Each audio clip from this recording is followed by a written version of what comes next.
नमो अरहन्ताणं नमो सिद्धाणं नमो आयर्याणं नमो उवज्यायाणं नमो लोये सव्वसाहुन्।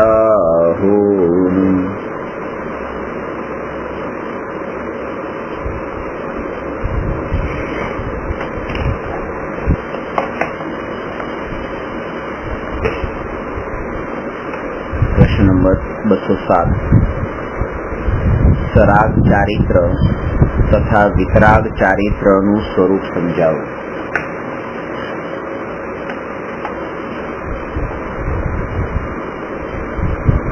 ચારિત્રના સંબંધમાં એ ચર્ચા પહેલા કરેલી કે ચારિત્રનો સંબંધ શરીરની ક્રિયા સાથે નથી। ચારિત્ર જીવ સાથે સંબંધિત છે, કારણ કે ચારિત્ર એ જીવનો ગુણ છે। એટલે પૂતગલની ક્રિયામાં, શરીરની ક્રિયામાં કે શરીરની વ્રત, તપ, ઉપવાસ કે શરીરના જે કંઈ પણ કસવાવાળી જે ક્રિયા છે એ ક્રિયા સાથે ચારિત્રનો સંબંધ નથી। જેટલા અંશે આત્મામાં વિતરાગ પર્યાય પ્રગટ થયું હોય એટલું શુદ્ધ ચારિત્ર કહેવાય, અને જેટલા અંશે અશુદ્ધ પર્યાય ત્યાં છે, એટલે કે રાગ દ્વેષના અંશ ત્યાં છે, એટલા અંશે એને અશુદ્ધ પર્યાય કહેવાય। શ્રદ્ધા ગુણની પર્યાય જે રીતે શુદ્ધ થાય છે એ રીતે ચારિત્ર ગુણની પર્યાય શુદ્ધ નથી થતી। શ્રદ્ધા ગુણની પર્યાયની શુદ્ધતા, જ્યારે શ્રદ્ધા ગુણની પર્યાય મિથ્યાથી સમ્યક રૂપે પરિણમે તો એ જ સમયે એ 100% શુદ્ધ થાય છે, અને ચારિત્ર ગુણની પર્યાયમાં ક્રમે ક્રમે વિકાસ થાય છે। એટલે 14 ગુણસ્થાન છે, 14 ગુણસ્થાનમાં ચોથા ગુણસ્થાને શ્રદ્ધા ગુણની પર્યાય નિર્મળ થઈ, ચારિત્ર ગુણની પર્યાય ચોથા ગુણસ્થાને ત્યાં અંશે, પાંચમા ગુણસ્થાને એનાથી વિશેષ, છઠ્ઠા સાતમા ગુણસ્થાને એનાથી વિશેષ, અને 12મા ગુણસ્થાને પૂર્ણ, એટલે 4 ભેદમાં ચારિત્ર ગુણની પર્યાય શુદ્ધ થાય છે।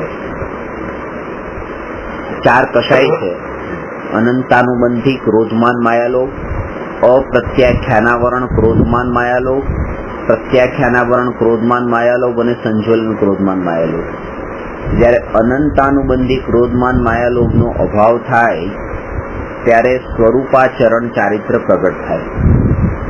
અપ્રત્યાખ્યાનાવરણ ક્રોધમાન માયાલોકનો અભાવ થાય ત્યારે દેહ ચારિત્ર, અને પ્રત્યાખ્યાનાવરણ ક્રોધમાન માયાલોકનો અભાવ થાય ત્યારે સકલ ચારિત્ર, અને જ્યારે સંજ્વલન ક્રોધમાન માયાલોકનો અભાવ થાય ત્યારે યથાખ્યાત ચારિત્ર પ્રગટે।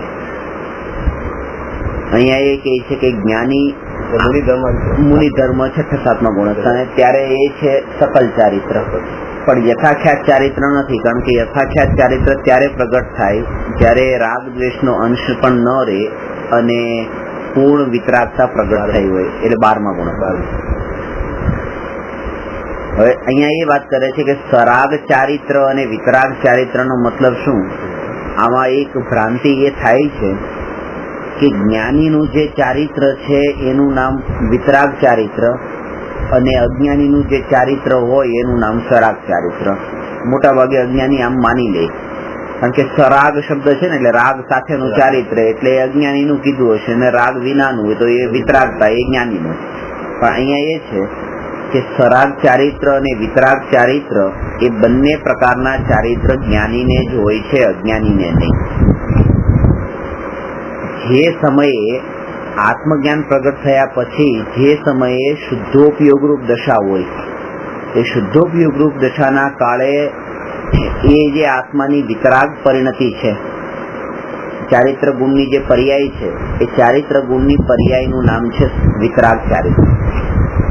અને જ્યારે શુદ્ધોપયોગનો કાળ નથી ત્યારે જે ચારિત્ર ગુણની જે પર્યાય છે એનું નામ છે સરાગ ચારિત્ર। શુભ અથવા અશુભ કોઈ પણ પ્રકાર, કારણ કે ચોથા ગુણસ્થાનમાં એકલા શુભ ભાવ જ આવતા હોય એવું નથી, અશુભ ભાવ પણ આવે છે। ચોથા ગુણસ્થાનમાં ત્યાં 5 પ્રકારના પાપથી અંશે પણ વિરતિ નહીં હોવાથી અણુવ્રત કે મહાવ્રત ની એ દશા ન આવી હોવાથી ત્યાં અશુભ ભાવ પણ હોય છે. અશુભ ભાવ કે શુભ ભાવ એ બંનેને એક શબ્દમાં કીધા છે અશુદ્ધ ભાવ. એમ 3 ભાવ છે, અશુભ, શુભ ને શુદ્ધ. તો જે શુદ્ધ ભાવની અપેક્ષાએ અશુભ ભાવ તથા શુભ ભાવ એ બંને પ્રકારના ભાવ એ અશુદ્ધ ભાવ છે. કારણ કે બંને પ્રકારના ભાવ એ આત્માની મલિનતા છે, આત્માની નિર્મળતા નથી. તો એ રીતે અહીંયા એ સમજવાનું કે સમ્યક દ્રષ્ટિને જ્યારે પણ વિકલ્પ હોય છે અને જ્યારે રાગાદી ભાવ સાથે ઉદય અનુસારે કાર્ય થતું હોય છે એ સમયે સરાગ ચારિત્ર હોય છે. એટલે ચોથા ગુણસ્થાને હોય તો દુકાન પર બેઠા હોય ત્યારે, કે યુદ્ધ કરતા હોય ત્યારે, કે એ રીતે ભોગ ભોગવતા હોય ત્યારે, ખાતા પીતા, એ દરેક સ્થિતિમાં ત્યાં ચારિત્ર તો છે, પણ એ ચારિત્રનું નામ સરાગ ચારિત્ર. એટલે ચારિત્રનો સંબંધ પરિણતિ સાથે છે અને એના કારણે પરિણતિની જે નિર્મળતા છે એ કાર્ય બદલતા નિર્મળતામાં ફરક નથી પડી જતો. એટલા માટે ત્યાં ચારિત્ર ત્યાં ટકીને રહ્યું છે એમ કહેવાય છે. જેટલા અંશે પરિણતિ નિર્મળ થઈ છે, કારણ કે એ ક્રિયા પણ એટલી ગૃઢતાપૂર્વક નથી, કારણ કે પરિણતિની નિર્મળતા એટલી છે એના પર. જેમ કે ત્યાં એ ભાવ થયો, હિંસા કરવાનો ભાવ થાય તો હિંસા કરવાના ભાવમાં ત્યાં સુખ બુદ્ધિ નથી રહી. ગઈકાલે જે ચર્ચા કરી કે અબુદ્ધિ પૂર્વકના પરિણામ છે, તો એ સુખ બુદ્ધિ જઈ ગઈ છે. અજ્ઞાનીની જે પર્યાયો ઉત્પન્ન થાય છે એ પર્યાયોના અંદર એમાં રાગ દ્વેષના ભાવમાં એની સુખ બુદ્ધિ પણ ગર્ભિત હોય છે અને એ સુખ બુદ્ધિના કારણે જ એ રાગ અને દ્વેષના ભાવ એને વિશેષ થાય છે. એ કન્ટિન્યુઅસ ધારા પ્રવાહથી ચાલતા રહે છે. જેમ કે કોઈના માટે કોઈ પણ પ્રકારનો જે ભાવ થયો તો એ ભાવમાં આપણે કે કોઈના પ્રત્યે રાગનો ભાવ થયો તો આપણને એમ લાગે છે કે આ ભાવ તો કરવા જેવો છે. કારણ કે રાગ ન કરીએ, કોઈનામાં દ્વેષ ન કરીએ તો પછી જીવન કેવું હોય? કે આ તમે જ્યારે તમે આ લોકમાં રહો છો, આ સંસારમાં રહો છો, તો આ લોકમાં આ સંસારી જનો સાથે રહીને તમારે એની સાથે તમે રાગ કે દ્વેષ વિના તમે કેવી રીતે રહી શકો?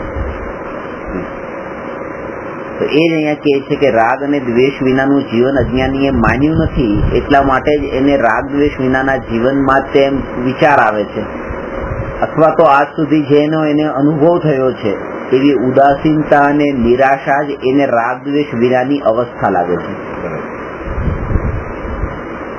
કે બધાથી મોઢું ફેરવી લેવું, કોઈ સાથે વાત પણ ન કરવી, ના તો હસીને હસવું, ના મોઢું બગાડવું, કોઈ સાથે દ્રષ્ટિ જ ન કરવી, બસ પોતે પોતાનું કામ કરે રાખવું, એનું નામ વિતરાગતા.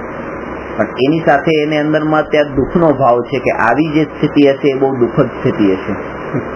અને કારણ કે એનો અનુભવ નથી ને સમ્યક દ્રષ્ટિને ખબર છે કે કોઈની સાથેનું જે જોડાણ જ ન થાય તો એના સંબંધમાં રાગ દ્વેષ કે વિકલ્પ કે બધું ઉત્પન્ન થતું નથી.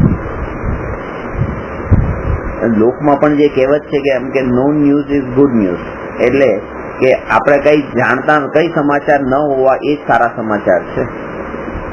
અહીંયા આપણે બેઠા છીએ ને કોઈ અત્યારે આપણને બહારની ખબર નથી પડતી, તો અત્યારે તો શાંતિ જ છે. અશાંતિ તો ત્યારે ઊભી થઈ કે રાગાદી ભાવ આપણા ઉપયોગને ખેંચીને ત્યાં લઈ જાય અને ત્યાર પછી એની સાથે જોડે ત્યારે અશુદ્ધિ દુઃખ ઉત્પન્ન થાય, અશાંતિ થાય. એટલે એ કીધું કે અજ્ઞાનીને રાગ દ્વેષના ભાવ વગરનું અસ્તિત્વ જ એને માનવામાં નથી આવતું. અને બધાનું, કારણ કે એક પેલો અજ્ઞાની છે, બીજો પણ અજ્ઞાની છે. અહીંયા અજ્ઞાનીની ભાષામાં વાત કરે છે, અંદરના ભાવો પણ એના અજ્ઞાનથી ભરેલા છે, બીજા અજ્ઞાનીના પણ ભાવ અજ્ઞાનથી ભરેલા છે. અને એટલા માટે જ એની વેવલેન્થ પણ મળી જાય છે, એને ગમે છે. અને જ્ઞાનીનું આચરણ અને જ્ઞાનીની પરિણતિ એવી હોય છે કે વિતરાગ ભાવરૂપ હોય એટલે એને જગતથી અલગ હોય છે. એટલા માટે જ્ઞાની માનો જગતના લોકો સાથે માનો જે વ્યવહાર કરે છે અંતરની પરિણતિ એવી નિર્મળ થઈ છે, એના બળ ઉપર જોડાણ વિશેષ કરતા નથી, એટલે એમ લાગે છે કે આ કંઈક અલગ છે જ્ઞાની. તો રાગ દ્વેષ ના કરે નિષ્ઠુર લાગે લોકમાં. કૃપાળુદેવનું તો અહીંયા આટલો વેપાર ને બધું કામ ચાલતું હતું, તો એ વેપાર ને બધું છોડીને જતા રહ્યા. અત્યારના કોઈ વેપારીને પૂછે તો એમ કે અરે આટલો સારો વેપાર ધંધો કામ ધંધો ચાલતો હોય ને આ ભર જુવાનીમાં છોડીને જતું રહેવું, ખરી કમાવાની ઉંમર તો આ છે, તો એ મૂર્ખતા લાગે. પણ એ સંબંધી રાગ ટળી ગયો તો પછી એ કરવાનું પણ બંધ કરી દીધું. હવે એ રાગનું ટળવું એ અજ્ઞાનીને મૂર્ખતા લાગે છે. તો અહીંયા એવું લાગે તમે શું કરો? હવે કે આપણે કોઈને કહીએ કે હવે નિવૃત્તિ લેવી છે, આખો દિવસ શું કારણ ટાઈમ કેવી રીતે પાસ થશે? બસ નિશ્ચયાભાસી જીવ જે છે ને, તો એને આ વાત જ કીધી કે ભાઈ તમે એમ કહો છો કે હું આત્મા છું ને શરીરથી જુદો છું, બસ આટલું તમે કર્યું. પછી ટોડરમલજી પણ એને એ વાત પૂછે છે કે પછી તારો ટાઈમ કેવી રીતે એમાં નીકળશે? તું એકમાં ને એક ઉપયોગના અંદર વધારે તારો ઉપયોગ લાંબો કાળ ટકવાનો નથી. આખો દિવસ એક વખત તમે મને અડધો કલાક બેઠા, 1 કલાક બેઠા, લાંબો કાળ તો ઉપયોગ સ્વભાવમાં ટકતો નથી. તો હવે સ્વભાવમાં ઉપયોગને ટકાવવા માટે શું કરવું? તો એના માટે તે આ શાસ્ત્ર સ્વાધ્યાય, તત્વ વિચાર ને એક એ કાર્યો બતાવ્યા છે કે એ તમારા વ્યવહારના કાર્યો પણ તમે કરો, અને ખરો વ્યવહાર એ છે કે કોઈ માનો એક દિવસ એવો નિયમ લઈ લીધો કે આજથી હું કંદમૂળનો ત્યાગ કરું છું, તો કંદમૂળનો ત્યાગ કરી દીધા પછી એ રોજ એની પરિણતિમાં નિર્મળતા નથી આવતી. આ ખાસ વાત એ સમજવી કે ત્યાં એ કીધું કાર્ય કે તમે કોઈ એક આ શરીરની ક્રિયારૂપ ચારિત્રનું પાલન કરતા હો, તો એમાં શું થાય છે કે તમે અત્યારે એવો નિયમ લઈ લીધો, ચલો હું છે ને દહીં અને કઠોળ એવું મિક્સ થયું લીધો, આજથી નહીં. હવે આજે નિયમ લીધો તો આજની તમારી પરિણતિ, આવતીકાલની પરિણતિ, 2 દિવસ પછીની પરિણતિ, 3 દિવસ પછીની પરિણતિ. એ પરિણતિમાં નિર્મળતા નથી આવી જતી. એ તો કર્યો બસ. પણ પરિણતિની નિર્મળતા કોના બળ પર આવે છે? તત્વ વિચારના બળ પર આવે છે. કે આજે તમે આખો દિવસ તત્વનું જે વિચાર ને તત્વ ચિંતન કર્યું, તો તમારા જે એટલી ગાંઠો જે બંધાયેલી હતી રાગ રૂપે ને દ્વેષ રૂપે થોડી મંદ પડી. પાછું આવતીકાલે એના ઉપર હજી વધારે ચિંતન કર્યું તો હજી રાગ દ્વેષની ગાંઠો બંધ પડી. એટલે ક્રિયાકાંડ કરવાથી પરિણતિની નિર્મળતામાં વૃદ્ધિ થાય એવું જરૂરી નથી, પણ તત્વ વિચારના બળ ઉપર પરિણતિ નિર્મળ થાય છે. અને ક્રિયા ન કરતો હોય તો પણ, અને તત્વ વિચાર કરીને છે આ તત્વ વિચાર કરવાની ના પાડે છે. અને એનું એ કારણ કે છે કે તત્વ વિચાર કરવું તો એના શા માટે કરવાનું? જ્યારે એને ક્રિયા કરનારાને પણ શાસ્ત્ર ભણવાનું કહીએ કે આ તમે શાસ્ત્રનો સ્વાધ્યાય કરો, તો કે શાસ્ત્રનો સ્વાધ્યાય કરી જ્ઞાન પ્રાપ્ત શેના માટે કરવાનું હોય છે? આચરણમાં ઉતારવા માટે. અને આચરણમાં તો અમારે આવી ગયું છે પહેલેથી જ. તો હવે વાંચીએ ન વાંચીએ બધું શું કામનું? થિયોરી તો પ્રેક્ટિકલ માટે હોય છે ને, પ્રેક્ટિકલ તો અમારું પરફેક્ટ છે, હવે થિયોરીની શું જરૂર છે? એમ કરીને એ જ્ઞાન પણ પ્રાપ્ત કરતા નથી અને ક્રિયાનો આગ્રહ પણ છોડતા નથી. એટલા કારણે એને ચારિત્રનું સાચું સ્વરૂપ જે જ્ઞાનમાં તત્વ વિચાર કરીને ખબર પડવી જોઈએ એ પડતી નથી. અત્યારે આવું થશે, હમણાં જે થાય છે, હમણાં પરિસ્થિતિમાં આવું છે, બસ ક્રિયામાં ઉતારાવી જાય. સાદું હોય કોઈ પણ હોય, નિયમ આપી દે, કોઈ પણ નિયમ આપે એટલે બસ એને લાગે કે હું આ નિયમમાં આવી ગયો, હવે વ્રત બધું આવી ગયું, ધર્મ ચાલુ થઈ ગયું. એટલે મનની પરિસ્થિતિ શું છે, પરિણતિ શું છે, એનું તો કઈ ઠેકાણા પણ નથી. લગભગ 99% લોકોને આવું આપણા મારી પોતાની પણ વાત અજીવ વચ્ચેનું ભેદ જ્ઞાન જ નથી, ખબર જ નથી કે આ જીવ અને અજીવ બે અલગ વસ્તુ છે. અને એનું ભેદ જ્ઞાન કરવાથી ધર્મની શરૂઆત થઈ છે એ વાતની ખબર નથી.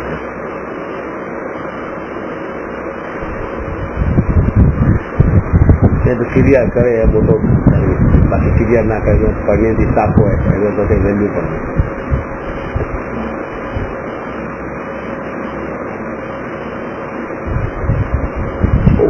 આમ થઈ જાય છે, ડિફરન્સ એવું થઈ જાય છે. અત્યારે આપ કહો લોકોને ખબર જ નથી પડતી કે શું છે એકચ્યુઅલી ઓરિજિનલ ધર્મ શું છે.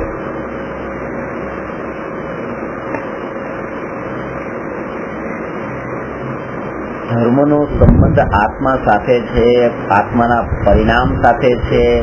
બાહ્ય શરીરની ક્રિયા એ આત્માથી જુદી છે એવું વિચાર પણ ક્યારે આવતો નથી, કારણ કે પહેલેથી સંસ્કાર જ આવા દ્રઢ કરાયા છે ને જ્યાંથી પણ એમણે નિયમ લીધા છે એમણે પણ એ વાત બતાવી નથી. એટલે પોતાને ખ્યાલ નથી એટલે ક્યાંથી બતાવશે? પોતાને પણ ખ્યાલ નથી તો ક્યાંથી બતાવે? શરીરની ક્રિયામાં જ ધર્મ માને છે તો પછી ક્યાં, તો વાત જ નથી આવતી ને આગળ. એટલે એક મારા સાહેબને પૂછ્યું તમારું રૂટીન શું હોય રોજનું, સવારથી રાત સુધીનું બધું બતાવ્યું કે આ કરવાનું, આ કરવાનું, આ જૈણાનું કેટલી જાતની સવારથી રાત સુધીની બતાવી. એમાં ક્યાંય પણ આત્માનું ચિંતન કરવું કે તત્વ વિચાર કરવું, ભેદ જ્ઞાન કરવું, હું આ શરીર ને આત્મા બે જુદા છે એવો વિચાર કરવો, એ વાત ક્યાંય નહીં. ગોવા ટાઈમ જતા તમે પૂછ્યું મારા સાહેબને સવારથી સાંજની ક્રિયા શું છે તમારી, બધી ક્રિયા બતાવી દીધી, પણ આમાં ક્યાં કે આ ધ્યાન કરવાનું, આમાં તત્વ ચિંતન કરવાનું, આગળથી વાત થઈ ગઈ. આત્માના ધ્યાન મતલબ આત્માનું તત્વ ચિંતન ચિંતન કરવાની વાત પણ ત્યાં નથી. હજી તો હજી પણ એ લોકો આટલું સમજાવે છતાં પણ હશે કે નહીં એ વસ્તુ ખબર ભગવાન ને એમની એમને હતો ઇન્ટરેસ્ટ જરૂર હતો એ લોકો બધાને, એ વાત જોઈ. આ વસ્તુ એવી છે કે જેના કાનમાં પડે તો ઓટોમેટિક રસ જાગે, કારણ કે અત્યારે સમજદાર પણ છે કે જયારે જાણ થઈ છે, જ્ઞાન થયું છે, તો હવે વધારે ઠગાવવું નથી, છેતરાવવું નથી એવા પણ છે, અને કોઈ એવા પણ છે કે પરંપરા જેમ ચાલે છે એમ કરવા દો, મતલબ નથી નવું પડીને ક્યાં વિચાર.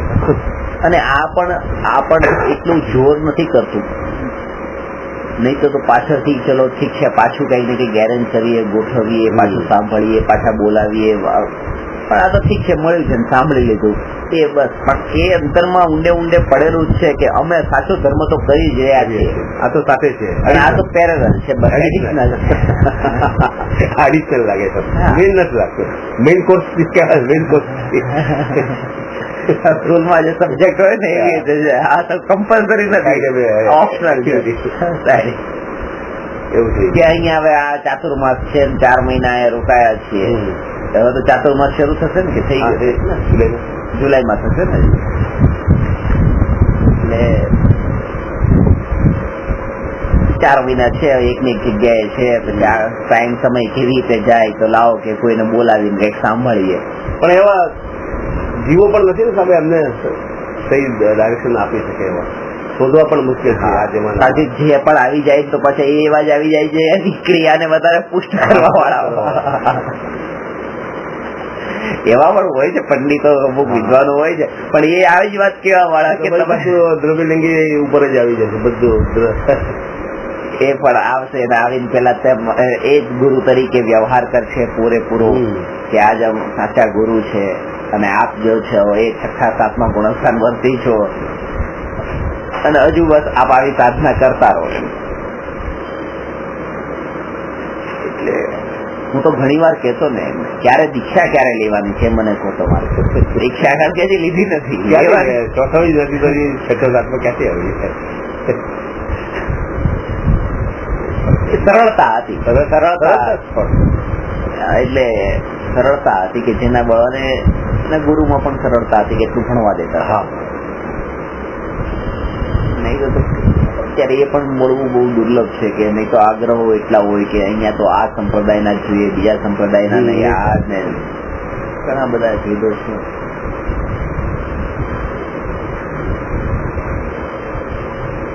એટલે આ સરાગ ચારિત્ર અને વિતરાગ ચારિત્ર, એટલે જ આ કાળમાં આવા લોકો મળતા જ નથી. સમજદારો છે, જ્ઞાની છે, આ લોકમાં બહુ કમી છે.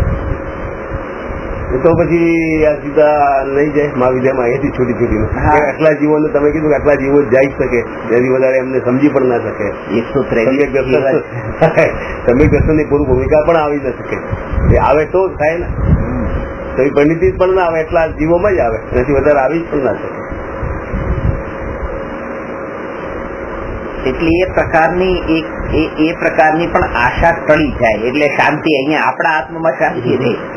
અપેક્ષા એ પણ ટળી જવી જોઈએ. ઘણી વખત એ અપેક્ષા હેરાન કેમ નથી સમજવા, ત્યારે એમ થાય કે હું કરોડપતિ કેમ નથી થતો, એની આકુરતા એટલી હોય. હવે એ બધું છૂટી ગયું. પણ આ બધા જ્ઞાની કેમ નથી થતા, આ ધર્મ કેમ નથી કરતા, આટલું સમજે છે, આટલું પાળે છે, છતાં પણ એ લોકો માટે તો એકદમ ઈઝી છે. આપણે માટે તો હજી સમજીએ કે મુશ્કેલ છે કે આપણે જવાબદારીઓના અંદર કે કોઈ જવાબદારી ન રહી. તો ચલો જે આચાર્ય છે એ તો છૂટા છે ને. ચલો એમના નીચે સાધુ છે, શિષ્ય છે, એમને માટે બધી જવાબદારી. સાધુ તો જે છે મેન આચાર્ય છે, એમને તો કોઈ કાન પકડવા વાળું નથી કે આ કેમ કરે છે મહિલા, તો એ તો કરી શકે ને. પોતાની જવાબદારી એ છે, એમની જવાબદારી પણ એમને સંભાળવા છે, એમની ક્રિયાઓ સંભાળવી છે. આ બધું છૂટી જાય તો બધું આ લોકમાં આવી જાય, સાધુ સંસ્થામાંથી કાઢી મૂકે. એ કરવા પણ જાય ને કોઈ સમજ્યા હશે તો સાધુ સંસ્થામાંથી મૂકી દે. તમે કઈ પાડતા જ નથી. મારા સાહેબ છે એ મને કહેતા કે આમ ભણવા બાજુ જયારે ભણ્યા ત્યારે તો 2 કલાક ભણતા, 2 ના 4 કલાક શરૂ થયું, 4 કલાકથી પછી 6 કલાક ભણવા બેઠા. 6 કલાક રોજ બેસે. ત્યાં બાલકૃષ્ણ નો ઉપાસ હોય છે ને, તો ત્યાં 6 કલાક બેસે. અને મેં કીધું આટલું બધું ઉતાવળ કરો છો ને આટલું બધું ભણવાની અચાનક ઈચ્છા થઈ ગઈ કે બસ થોડા દિવસની જ વાર છે, પછી મને આચાર્ય પદવી મળવાની છે. આચાર્ય પદવી મળ્યા પછી કે ભણવાનું પછી અમારે બંધ હોય, અમારે ભણાય નહીં તમારી પાસે. કે નહીં તો એમ વાતો થાય કે તમે આચાર્ય થઈ ગયા તમારે ભણવાનું બાકી રહી ગયું કે પદવી મળવાની છે. કારણ કે એમના જે ગુરુ હતા એમને કાળધર્મ પામ્યા, એટલે એમના સ્થાને પછી પોતાને સિનિયરિટીના કારણે તેને પોતે આચાર્ય પદવી મળતી હોય.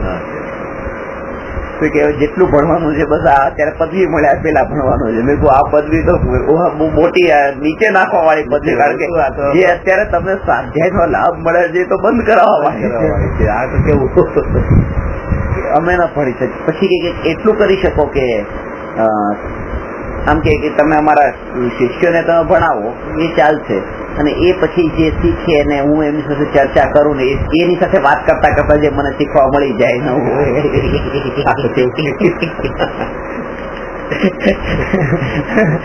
તો ખરી આચાર્ય પદવી એમને આપવાની જરૂર છે. કેવા નિયમો બાંધી દીધા કેવું છે સમજમાં નથી. શાસ્ત્રોમાં તો એ છે કે આચાર્ય બરાબર છે કે આચાર્ય ગ્રસ્ત પાસે ન ભણવું પડે, પણ એ ખાલી તમે એક આચાર્ય શબ્દ નહીં પકડી લો, અંદરની પરિણતિ જે એવી નિર્મળ થઈ ગયા તો બરાબર છે. તમારી વાત પછી તમને પોતાને ના લાગે જરૂર કે ગુણસ્થાનોમાં આવી ગયા કે પછી બરાબર છે. ગુણસ્થાન ના ઠેકાણાથી આપણે ગુણસ્થાન જોડે નથી. ગુણસ્થાન તો હમણાં કોઈ છે જ નથી કઈ ચર્ચામાં. ગુણસ્થાન એ માની લીધેલું છે કે હું ચોથી ચર્ચામાં છે, પણ આવી રીતે એટલે ચારિત્રમાં જે ઓરિજિનલ હોવું જોઈએ કે નહીં અહીંયાથી અહીંયા ચડાય, આજ મેઇન છે અહીંયાથી શરૂઆત થાય એ બધી. પણ ગુણસ્થાનની પરિભાષાઓ લખી ને તો એવી રીતે કે તમે જયારે તમારી પાસે આટલી વસ્તુ હોય તો તમે ગ્રહસ્થ છો, પછી ઘરને છોડી દે, પત્ની છોડી દે, પરિવાર છોડી દે, પૈસા વૈભવ બધું છોડી દે, બસ આ સાધુ દશા. બસ આ ગુણસ્થાન ચેન્જ થઈ ગયું, ગુણસ્થાન બદલાઈ ગયું. પણ મનની પરિણતિ ક્યાં છે એ ઠેકાણું જ નથી. ગુણસ્થાન તો આત્માની પર્યાય છે, એ શરીરની છે. બસ ત્યાં સમજવામાં અને સમજાવવામાં ભૂલ થઈ ગઈ, ત્યાં થઈ ગઈ છે.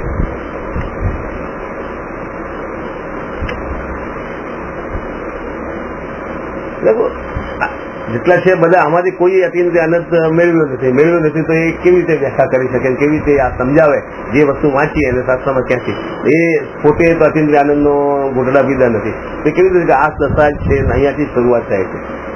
એ તો છે આમો ક્યાંક કોઈ દિવસ ખાધો નથી ને આંબાનું વઠન રોજ કરવાનું હોય કેવી રીતે કરી શકીએ, ક્યાં ક્યાં સાફ ખાઈ શકીએ. આંબો આવો છે બધું બરાબર છે, આંબો જીભમાં ના મૂક્યો હોય 50 જાતના આંબા હોય આમાં આપું હોય પાછળ આપું છે. સેમ અહીંયા થાય છે. વાંચ્યું શાસ્ત્રમાં લખ્યું છે, શાસ્ત્રમાં છે બધું, આગમોમાં બધું છે, લગભગ તો હશે જ બધું, ક્યાં ક્યાં ઉલ્લેખ હશે જ, પણ મેળવ્યું નથી અને ચાખ્યું નથી એટલે આપણને અહીંયા. અને જેમ જેમ પછી કાળ આગળ ગયો એમ ડિસ્ક્રિપ્શન પણ શાસ્ત્રોના અંદર પણ પછી પોતાને જેમ ફાવ્યું એવી રીતે જ કરતા છે. આગળ જતા પછી એવી રીતે જેટલું બધું આ પોતાના મનથી જયારે બધું અંદર જોડાતું જાય ત્યારે પછી આ આત્મધર્મ જે છે એ ઝંકાતો જાય. હવે સાધુની સમાચારી આવી તો આમાં પછી આવી કપડા આવી ગયા, નહીં આવી ગયા, પાત્ર આવી ગયા, બધું આવ્યું. પેલા ઓરિજિનલમાં જોવા જઈએ તો એ જે સમાચારી છે આ ગોમાં એવી નહીં હશે. જેમ જેમ વિસ્મૃતિ થતી ગઈ એના લોકો પછી આ પોતાનું કોઈ આચાર્ય થયો મજબૂત, પછી એને લખાવી દીધું, શરૂઆત કરી. કોઈ 144 ગ્રંથો જ્યાં કોઈ કણે 1000 ગ્રંથ લખ્યા અને બધા એ લખ્યા. એવી રીતે જ પોતાની સ્ફૂર્ણતા હતી. પોતે જેટલા સમજ્યા એટલું સમજાવ્યું છે, એનાથી વધારે વિશેષ તો શું સમજાવી શકે? એક તમે તત્વચિંતન કરો, એક હું કરું, અમારા દિવસનો ફરક છે. અમે એક શબ્દનું અર્થઘટન કરવું હોય તમે જુદી રીતે કરશું, આધ્યાત્મિક લેવલ હોય કેમ તમે સમજેલા. હું હજી તો શરૂઆત થઈ છે તો હું તો કેવી રીતે કરી શકું એનું વિવેચન.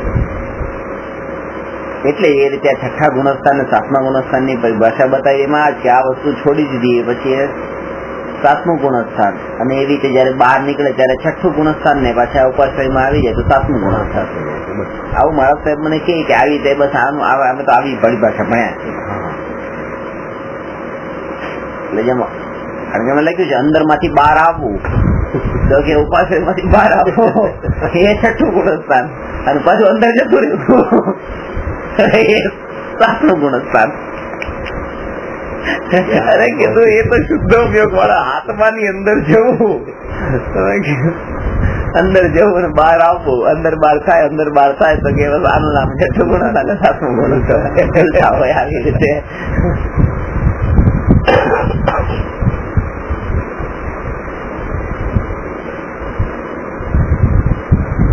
એ ભાવલિંગી મુનિ છઠ્ઠા સાતમા ગુણસ્થાનમાં જયારે જે છઠ્ઠા ગુણસ્થાનમાં છે એ ચારિત્રનું નામ સરાગ ચારિત્ર છે, અને સાતમા ગુણસ્થાનનું જે ચારિત્ર છે એ વિતરાગ ચારિત્ર છે. કારણ કે ત્યારે શુદ્ધોપયોગનો કાળ છે. આ શુદ્ધોપયોગ અને શુદ્ધ પરિણતિ વચ્ચેનું અંતર પણ સમજવું. શુદ્ધોપયોગ જયારે છે એ સમયે પરિણતિમાં અશુદ્ધતા અને શુદ્ધતા બંને છે. તો જેટલા અંશે પરિણતિના અંદર શુદ્ધતા છે બસ એ વિતરાગ ચારિત્ર છે, એ વિતરાગતા છે. અને એ કાળ જે છે એને વિતરાગ ચારિત્રનો કાળ કહેવાય છે.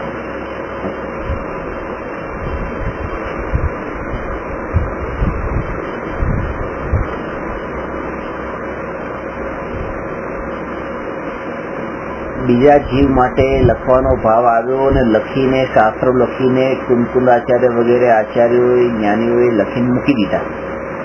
પાછા લખીને ભેગાઈ નથી કર્યા. કાર્ડના પાન પર એ કાંટાથી રીતે લખે અને ત્યાં મૂકી દે અને પોતે નીકળી જાય. વિહાર થઈ ગયો મૂકીને નીકળી ગયા. આ ભેગા કરવાનું કામ એ સાધુનું નથી. સાધુ જો ભેગા કરે તો માથા પર પોટલા બાંધીને બધે ફરવું પડે, એક નવો સંસાર બીજો ઉભો થાય. કેટલા ગ્રંથો લખ્યા છે, આ પરમાગમો લખ્યા. કુંકુંદાચાર્યના તો 84 પાહોળોની લિસ્ટ આવે છે કે આટલા આ ગ્રંથો કુંકુંદાચાર્યએ લખ્યા છે. તો હવે એવી રીતે લખ્યા પછી એને જો ભેગા કરે એટલે એ તો લખીને મૂકી દે છે. અને કલેક્ટ કરવાનું કામ તો એકઠા તો ગ્રહસ્થો કરે છે. એ તો પોતાને વિકલ્પ આવ્યો ને વિકલ્પ ટાળવા માટે આ વિકલ્પ ટળી જાય. જેમ આહાર કેમ લીધો કે વિકલ્પને ટાળી દેવા માટે આ વિકલ્પ ટળી જાય. એમનો ટાઈમ પાસ લખીને આ ઉપર ટાઈમ છે હવે ટાઈમ છે આપણી પાસે 5 મિનિટ 10 મિનિટ 15 મિનિટ અડધો કલાક જેટલો એ વિકલ્પ જેવો ઉઠ્યો એટલે એ વિકલ્પને ટાળી દેવા માટે પછી ત્યાં પરોવાઈ ગયું. એનું કારણ ત્યાં પરોવાઈ ગયું. કહેવા માનો કે એક મિત્રને ફોન કરવો છે અને એ મિત્ર સાથે ફોન કરવામાં વિકલ્પ ઉઠે છે અને હાથમાં બુક લઈને બેઠા છીએ. હવે વાંચીએ છીએ ત્યારે વિકલ્પ એવા ઉઠે છે, એક પાછો વિકલ્પ કરવો છે, પાછું વાંચ્યું, પાછું વિકલ્પ કરવું છે. તો એ વિકલ્પ જે છે વિકલ્પ આ શાસ્ત્ર સ્વાધ્યાયમાં જેમ મને બાધક બને છે તો મેં તરત જ આને પુસ્તક બંધ કર્યું અને ફોન લઈને ફોન કરી દીધો અને વિકલ્પ ટળ્યો. પછી શાંતિથી હું વાંચવા બેસી ગયો. તો કે એવી રીતે કે જ્ઞાનીને પણ જે વિકલ્પ ઉઠે કે શાસ્ત્ર લખવાનો વિકલ્પ કે આહારનો વિકલ્પ કે વિકલ્પ ઉઠે તો વિકલ્પને ટાળી દેવા માટે થઈને કાર્ય કરી નાખે અને પાછા જેવો વિકલ્પ ટળે એટલે પછી બસ પોતાના આત્મમાં લીન થઈ જાય. આત્મામાં લીન થવામાં બાધક બનવા વાળો જે વિકલ્પ છે એ વિકલ્પને ટાળવા માટેની જ્ઞાનીની એ ક્રિયાઓ હોય છે, પણ એમાં સુખ બુદ્ધિ નથી હોતી કે લાવ આ કરવા જેવી છે ને આ કરવું જ તે. ત્યારે ફોન કરતી વખતે પણ એનું લક્ષ્ય તો એ જ છે કે આ ક્યારે ફોન મૂકું, ક્યારે હું પછી વાંચવા જાઉં. આ તો કરવું પડ્યું બસ વિકલ્પને ટાળવા. એ રીતે ભેગું નથી કરતા. પછી એ શાસ્ત્રોને પણ ત્યાં રીતે લખીને મૂકી દે. એટલા માટે જ કેટલા વચ્ચેના પાનાઓ અત્યારે આપણા ગ્રંથોમાં વચ્ચે ગાથાઓ મિસ થયેલી મળે છે કે પછી અમુક 5 ગાથા અહીંયા લખીએ, 5 બીજે લખીએ, 5 ત્રીજે લખીએ, ક્યાં રહી ગયું હોય. હા, પછી કોઈ જગ્યાએ મળી ગયું, કોઈ જગ્યાએ ના પણ મળે, આપણને ખબર પણ ના હોય કે ક્યાં હતા. ઉડી ગયા હોય પત્તા, ફાટી ગયા હોય, તૂટી ગયા હોય, એટલે એના પત્તાનું તો આ રીતે લખતા. એટલે આના ઉપરથી એ પણ સમજાય કે લખવાનો ભાવ તો આવતા, પણ લખવાની પાછળનો રાગ પણ કેટલો મંદ હતો, કશાય પણ કેટલો મંદ હતો.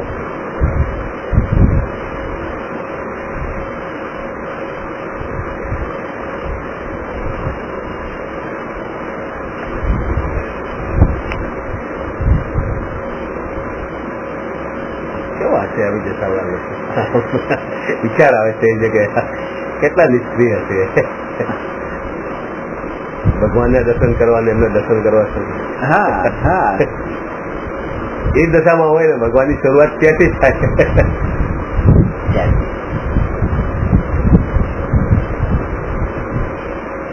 એ જ કે ભગવાનને પણ એવા રૂપમાં જેને જોયા હશે ને એને જ તે આ રૂપ ભગવાનનું નાનું રૂપ લાગશે. નાનું લાગશે. પણ જેને ભગવાનને આભૂષણ દાગીનાની સાથે જ જોયા હશે ને તો એને એ જ લાગશે કે આ પછી ભગવાનનું નાનું રૂપ કેવી રીતે હોય.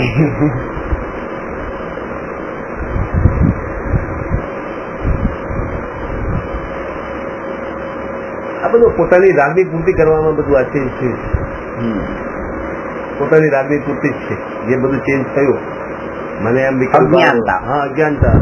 પોતે પોતે સમજ્યું કે ભગવાન આવા જ હોય તો પછી બસ મૂકી દીધા. આગળ કન્સલ્ટ પણ ના કરી કોઈ જ્ઞાની છે કે જે સમજદાર હોય કે આવી રીતે આને ચેન્જ કરીએ તો ફરક આવે. પૂરો પંથ ચેન્જ થઈ શકે, પૂરી લાઈન ચેન્જ થઈ જાય, ટ્રેક જ ચેન્જ થઈ જાય.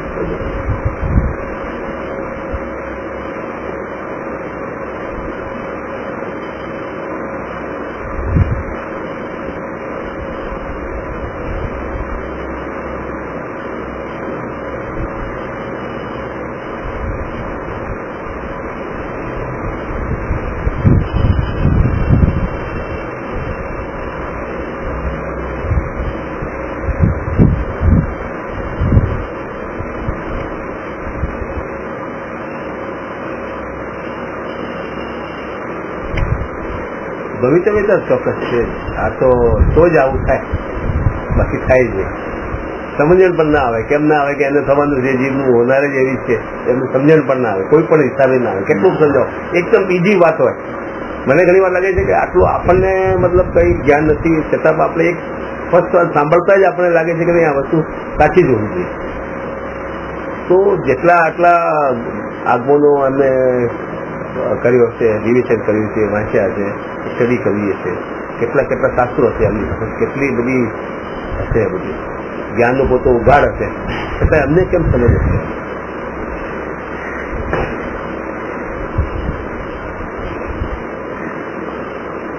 બસ એ છે કે આ વસ્તુ અમને સમજમાં આવવાની જ નથી, હોનાર જ નથી.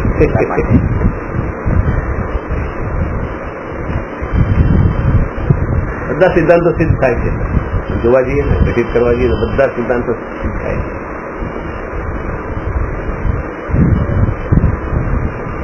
પાંચે પાંચ સંભાય છે ને, બધા સિદ્ધ થાય છે. અહીંયા તો કહે છે કે અંતરની પરિણતિની વાત તો છોડો, 12માં 28 મૂળગુણોનું પણ વ્યવસ્થિત નિયમ મુજબ પાલન કરવા વાળા પણ, કે ચલો હું આ ગામમાં અહીંયા આવ્યો છું તો અહીંયા આટલો ટાઈમ જ રહીશ, આ શહેરમાં આટલો ટાઈમ જ રહીશ, અહીંયા આવી રીતે, એટલે બધા જે મર્યાદાના નિયમો બતાવ્યા છે કે આનાથી વધારે ન રહ્યું.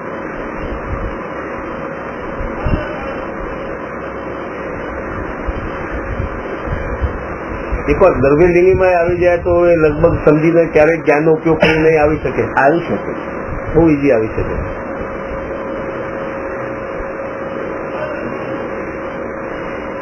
તો વિચાર વિના ઉદ્ધાર નથી. પોતે જયારે વિચાર કરે ને તો જ આ થાય. બાકી આપણે જઈને ત્યાં જઈને કેટલું સમજાવીએ અને વાત કરીએ પણ તો એ તો પછી 2 દિવસ પછી થઈ જાય. ખુદનું મૌલિક ચિંતન ના હોય ત્યાં સુધી કઈ એ વખતે તો કેટલું મને કહેતા બધા કે તમે અહીંયા આવો તે તમે વારંવાર આવો, અમે જ્યાં જઈએ ત્યાં તમે પાછા આવશો, જે ગામ તમે જ્યાં જશો ત્યાં તમે આવવા માટે તૈયાર છો, બોલો તમે આ જ કરવાના હોવો છો. બધા ભૂલી જાય છે.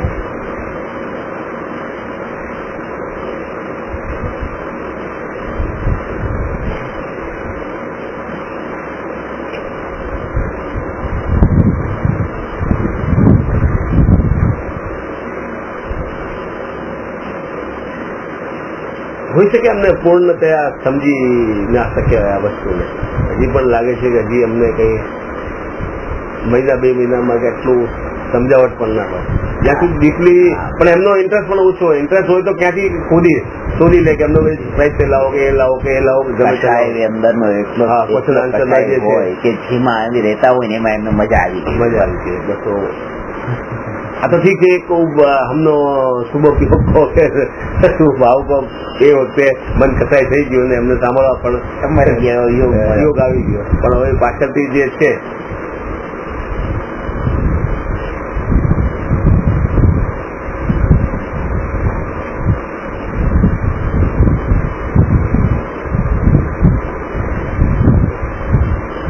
કોઈ સાહિત્ય આપો તો વાંચવા તૈયાર નથી. અને એની લબ્ધિઓ ઉપર લોકો પ્રભાવિત થાય કે એના ચમત્કાર ઉપર કે આ જે ચમત્કારી જે વધારે ફંડ ભેગું કરાવી શકે મોટા સાધુ, ઓછું ફંડ ભેગું કરાવે નાના સાધુ, ત્યાંથી જે માફ થઈ ગયું કે મોટા ને નાના ફેર છે બોલી ઉપર થઈ ગઈ. બોલી ઉપર થઈ ગયો. અહીંયા કે જાજમ બચાવ જાણવું ઉપર મારા હિસાબ ઉભો ફેરે એટલે કે અમને લોકો આમ વધારે બોલીઓ બોલે. આ તો બધી કેવી રીતે આવું હોય.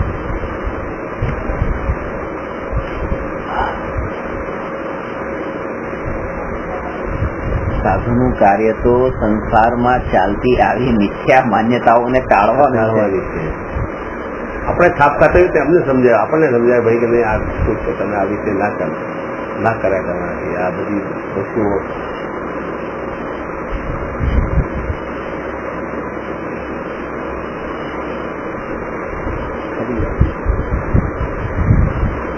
પ્રશ્ન નંબર 208 છે.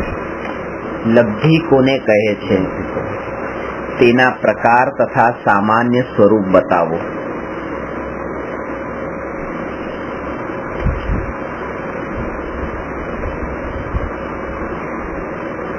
આત્માની ઉપલબ્ધિ અર્થે 5 અનિવાર્ય સાધન હોય છે. સમ્યક દર્શન પૂર્વે જે 5 સાધનો ક્રમશઃ ઉપલબ્ધ થાય છે તેને લબ્ધિ કહે છે. લબ્ધિ નું પ્રકરણ બહુ મહત્વપૂર્ણ છે સમ્યક દર્શન સુધી પહોંચવા માટે. કારણ કે સમ્યક દર્શન પ્રગટ થયા પહેલા જીવને આ 5 પગથિયા કીધા છે જે સમ્યક દર્શન સુધી પહોંચવા માટેના. એમાં પહેલું ક્ષયોક્ષમ લબ્ધિ, બીજી વિશુદ્ધિ લબ્ધિ, ત્રીજી દેશના લબ્ધિ, ચોથી પ્રાયોગ્ય લબ્ધિ અને 5મી કરણ લબ્ધિ.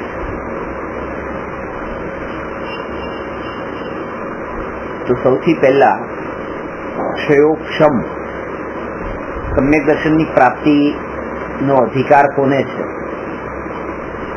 મુનિ ધર્મ માત્ર મનુષ્ય ગતિમાં જ છે, પણ સમ્યક દર્શન સંસારની 4 ગતિમાં છે.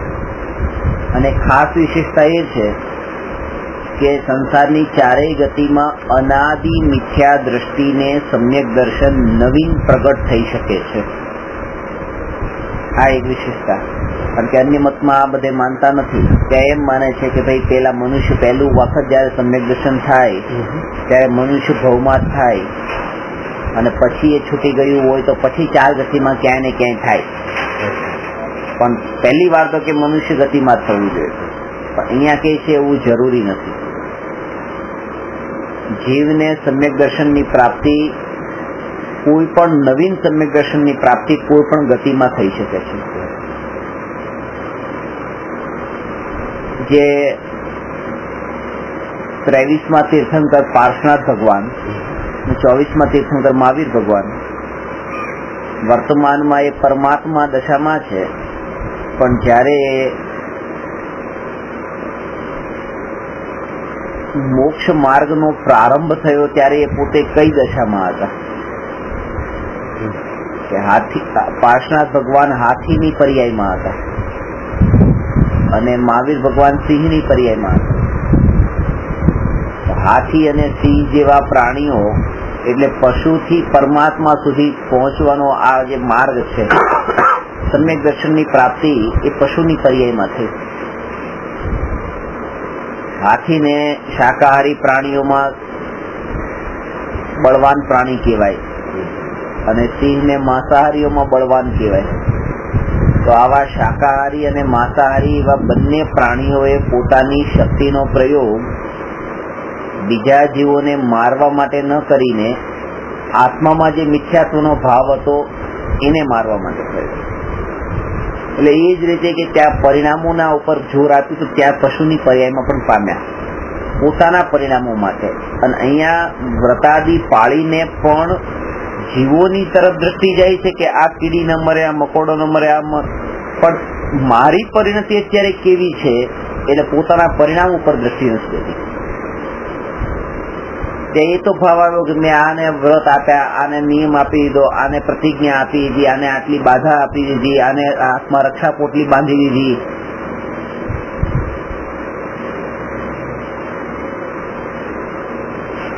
તો કે આવા કાર્ય કરતી વખતે પોતાની પરિણતિનું ભાન જ ન રહ્યું કે હું શું કરી રહ્યો છું. અને એના કારણે થઈને ત્યાં એ વ્રતાદી પાળીને પણ એ સમ્યક દર્શન નથી પામતા.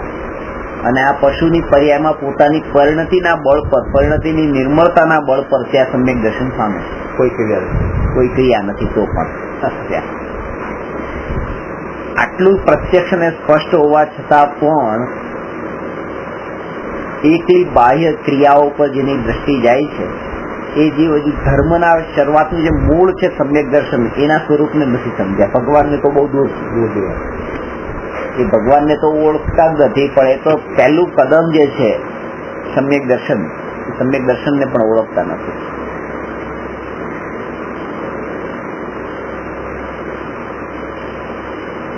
ત્યાં તે ચોથા ગુણ સ્થાનમાં એ પશુની પર્યાયમાં સમ્યક દર્શન થયું. પૂર્વે જે ધારા ચાલી હતી એ પણ તત્વ વિચાર આનાથી સંબંધિત હતો. આત્મ તત્વથી સંબંધિત તત્વ વિચાર કર્યો કે તત્વ વિચારના બળ ઉપર જ તે સમ્યક દર્શન થયું.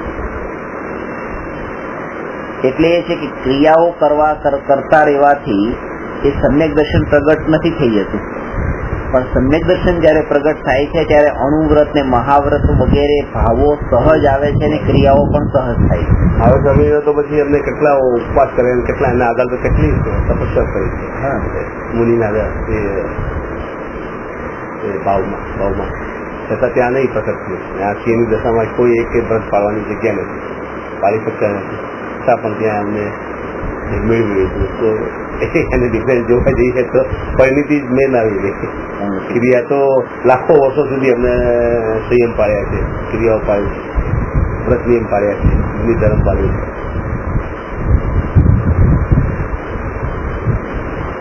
એકદમ સીધી વાત છે. ત્યાં પણ કર્મ બાંધ્યા હતા. હા, કર્મ ખપાવ્યા નતા, કારણ કે ત્યાં પાડો તો પછી સમ્યક દર્શન વગર ખપે કેવી રીતે, નિર્જરાજ કેવી રીતે થયું છે. જ્ઞાનીને જ નિર્જરા હોય છે ને સમ્યક દર્શન અંતર પરિણતિ નિર્મળ થાય ત્યારે જ નિર્જરા શરૂ થાય છે.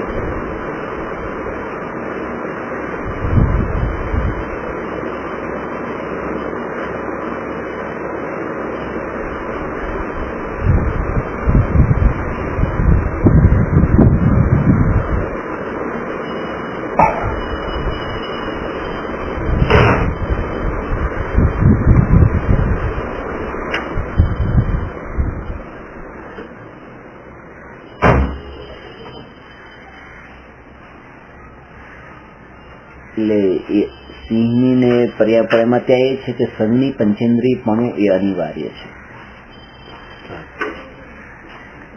એનું કારણ છે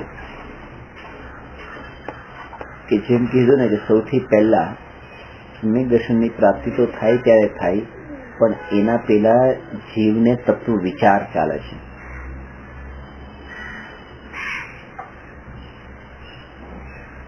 એ ચાલતા ફરતા ઉઠતા બેસતા શરીરની દરેક ક્રિયા કરતા કરતા સમૂહમાં ને એકાંતમાં, ખાસ તો એ પણ કારણ કે ગુરુનો યોગ હોય કે માનો કે જીન મંદિરના યોગમાં બેઠા હોઈએ કે કોઈ એવી સ્થિતિમાં હોઈએ તો એ સમયે તો એ પરિણતિ નિર્મળ રહી જાય, પણ કે પાછો એવું યોગ જે ગયો કે પાછી પરિણતિ પાછી અશુદ્ધ થાય, ઉપયોગ પાછો ચંચળ થાય, ભટકે. તો એના માટે એ કહે છે દરેક સ્થિતિમાં એ તત્વ વિચાર નિરંતર ચાલુ રહેવો જોઈએ. તમે ટોળામાં હો ત્યારે પણ ને તમે એકલા હો ત્યારે પણ. તત્વ વિચાર જે છે, વિચાર એ મનનું કાર્ય છે, મનના નિમિત્ત થાય છે. અને મન એને હોય છે જેને 5 ઇન્દ્રિયો હોય છે. 5 ઇન્દ્રિય વગર મન ન હોય. એવું બની શકે કે 5 ઇન્દ્રિય કોઈને મળી હોય ને મન ન મળ્યું હોય, પણ એવું ન હોઈ શકે કે મન હોય અને 5 ઇન્દ્રિયો ન હોય. એટલે અસંગની પંચેન્દ્રિય કહીએ છે ને, મન નથી, પણ પછી સંગની પંચેન્દ્રિય છે તો એને તો મન છે જ.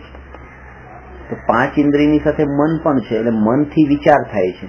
એટલા માટે જ સંગની પંચેન્દ્રિય વિચાર કર્યા વગર તો તે આગળ તત્વ વિચાર કર્યા વગર તો આગળ વધતો નથી. એટલા માટે ક્ષયોક્ષમ લબ્ધિની પ્રાયોરિટી એ બતાવી છે. પહેલા તો ક્ષયોક્ષમ જ્ઞાનનો ઉઘાડ એનો એટલો હોવો જોઈએ કે તત્વ વિચાર કરી શકે. અને દરેક સંઘની પંચેન્દ્રિયનો ક્ષયોક્ષમ જ્ઞાનનો ઉઘાડ એટલો છે કે પોતે તત્વનો એટલો નિર્ણય કરી શકે. આપણે એમ કહીએ ને કે હવે એમને એટલું બધું જ્ઞાન નથી, સમજણ નથી, એટલા માટે થઈને હવે એમને આ વાત કેવી રીતે સમજાય, તમે આ આત્માની વાત કરો એ લોકોને ન સમજાય. એવું નથી, એમનામાં પણ જ્ઞાનનો ઉઘાડ છે. કારણ કે જે જ્ઞાનનો પ્રયોગ એ ઉપયોગ આ ક્રિયાઓ માટે કરે છે તો કેટલી સાવધાનીથી, કેટલી એકાગ્રતાથી એ ક્રિયા કરતી વખતે પોતાનું જ્ઞાન વાપરે છે. ઉપયોગ તો વાપરે છે, તો ઉપયોગ તો વપરાણો છે ત્યાં. તો એના બળ ઉપર જ કે જેમ જે પરમાં ભેદ કરી શકે છે એ પછી સ્વ અને પરમાં પણ ભેદ કરી શકે છે. 2 પરમાં ભેદ કરી શકે છે એ સ્વ અને પરમાં પણ ભેદ કરી શકે છે. એ અપેક્ષા એ ત્યાં ક્ષયોક્ષમના માટે પહેલા જ એ બતાવ્યું કે 5 ઇન્દ્રિય અને મનના માધ્યમથી જ્ઞાનનો ઉઘાડ એટલો હોવો જોઈએ કે સાચા અને ખોટાનો નિર્ણય કરી શકે. ને સંઘની પંચેન્દ્રિયને હોય છે. એટલે આ ક્ષયોક્ષમ અને ક્ષયોક્ષમ લબ્ધિ એ 2 વચ્ચે અંતર બતાવ્યું છે. એટલે 5માં સમજવાનું.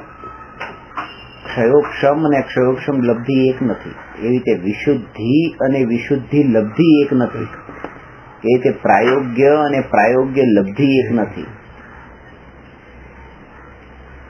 ક્ષયોક્ષમ તો મળી જાય છે પણ ક્ષયોક્ષમ લબ્ધિ નથી હોતી. આ 5ની સાથે લબ્ધિ શબ્દ ત્યારે જ લાગે જ્યારે સમ્યક દર્શન પ્રગટ થાય તો જ તે આ લબ્ધિ કહેવાય. ઉપલબ્ધિ થાય તો આને લબ્ધિ કહેવાય, નહીં તો લબ્ધિ નથી. અને જયારે પણ લબ્ધિની ચર્ચા ચાલતી તો ખરી લબ્ધિ આ જ છે, જે સમ્યક દર્શનની ઉપલબ્ધિ કરાવવા વાળી જે છે એ જ લબ્ધિ છે. અહીંયા તો જયારે લબ્ધિ શબ્દ પડ્યો કારમાં તો બસ કેવો ચમત્કાર ચમત્કાર જ આવે. લબ્ધિ ગૌતમ સ્વામી લબ્ધિ હોય એટલે અમને ચમત્કાર જ યાદ આવે. ખીર ને બધું યાદ આવે કે આટલા સાધુ અમને મોક્ષ પામે.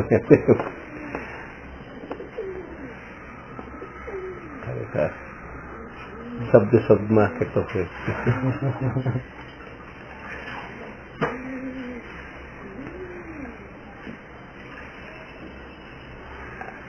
કોઈ ગ્રહસ્થ ને કે હવે એમ કહીએ કે ભાઈ એ સિંહને ને હાથીને લબ્ધિ હતી કે સિંહ ને હાથીને શું લબ્ધિ હોય કે એને ક્યાં વ્રત તપ કર્યા હતા, વ્રત તપ કરતા હોય સાધુ થયા હોય એને લબ્ધિ હોય ને એમ કે લબ્ધિ નો ચમત્કાર માન્યો છે તો કે એ સિંહની પર્યાયમાં શું ચમત્કાર કર્યા હશે. પોતાની ઉપલબ્ધિ માટે જે આ ક્રમિક વિકાસ જે બતાવ્યો છે એમાંથી પાર થાય એનું નામ લબ્ધિ છે. પહેલા તો ક્ષયોક્ષમ જ્ઞાન થયું.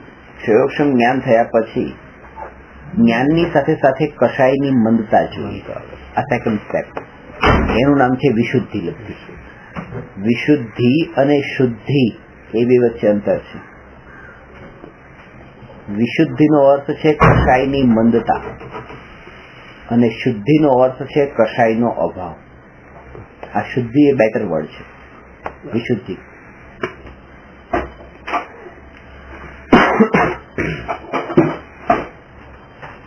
જેમ મેલા કપડાને એ રીતે પાવડરના પાણીમાં પલાળવામાં આવે છે તો એનાથી મેલ પાતળો પડે, એવી રીતે કષાયોનું મંદ પડવું એનું નામ વિશુદ્ધિ છે. પાતળું પડવું પડે. અને પાતળા પડ્યા એ ખબર કેમ પડે તો એને માપવાનું કે જ્યારે કોઈ જીવ દેવશાસ્ત્ર ગુરુના નિમિત્તથી તત્વજ્ઞાન પ્રાપ્ત કરે એ સમયે જ્ઞાની ગુરુના ઉપદેશને સાંભળીને પણ એને એ ગુરુ પ્રત્યે કે ભગવાન પ્રત્યે કે શાસ્ત્ર પ્રત્યે કોઈ પણ પ્રકારનો દ્વેષ ભાવ ઉત્પન્ન ન થાય, આક્રોશનો ભાવ ઉત્પન્ન ન થાય, શાસ્ત્ર પ્રત્યેની કોઈ અરુચિનો ભાવ ઉત્પન્ન ન થાય, ગુરુ પ્રત્યે અરુચિ ભાવ ઉત્પન્ન ન થાય, તો એ સમજવું કે એના કશાય ભાવો પાતળા છે. એટલે શું બે વચ્ચેનું એ અંતર છે કે એક શિષ્ય છે, ગુરુની પાસે જાય છે અને ગુરુ પાસે જ્ઞાન માંગે છે. ગુરુ જ્ઞાન આપે છે, પણ પેલા એ જ્ઞાનમાં આપતા પછી એમ પણ કહી દે છે કે તમે મૂઢ છો, તમે મિથ્યા દ્રષ્ટિ છો, અજ્ઞાની છો, અરે ભટકશો, નરકની ગોદમાં જશો, એ કહે છે. અને ચૂપચાપ શિષ્ય સાંભળે. આ પાગલ કીધા તો ચૂપચાપ સાંભળે. પણ રસ્તા પર ચાલતા ચાલતા કોઈ જો આ શબ્દ કહી દે કે તમે પાગલ છો, મૂઢ છો, તો તરત જ કહે છે કે તું મૂઢ, કે તારું ખાનદાન મૂઢ. સીધું તો ત્યાં જે એ ચૂપચાપ નથી સાંભળતો. અહીંયા હું તમને એમ કહું કે તમે મૂઢ ને અજ્ઞાની છો, તમે ચૂપચાપ વસતા તો સાંભળી લીધું, પણ ત્યાં નહીં સાંભળ્યું. કારણ કે કષાયની મંદતા અને કષાયના અભાવમાં આ ફરક છે. જ્યારે કષાયનો અભાવ થશે ત્યારે આ જ શબ્દ તમને કોઈ પણ વ્યક્તિ કહેશે, કોઈ ફરક નહીં પડે. અને શિષ્ય ગુરુની પાસે એટલા માટે જ જાય છે કે ગુરુજી આપ મને બતાવો કે જેવી રીતે આપ મને મૂઢ ને પાગલ ને અજ્ઞાની કહો છો અને મને કોઈ દુઃખ લાગતું નથી, આવા શબ્દો મને બીજા કોઈ કહે અને મને કોઈ દુઃખ ન લાગે, એવી સ્થિતિ મારે મારી લાવવી હોય તો શું કરવું એનો ઉપદેશ આપ મને આપો. આવા જેના કષાય ભાવ પાતળા થયા હોય એનું નામ વિશુદ્ધિ છે. અને આવા ભાવ લઈને એ પછી ગુરુ પાસે કે દેવ પાસે ત્યાં જાય છે. એ જવું અને ત્યાં જે પ્રાપ્ત કર્યું એનું નામ દેશના છે. આ ત્રીજી ક્ષયોક્ષમ, પછી વિશુદ્ધિ અને પછી દેશના.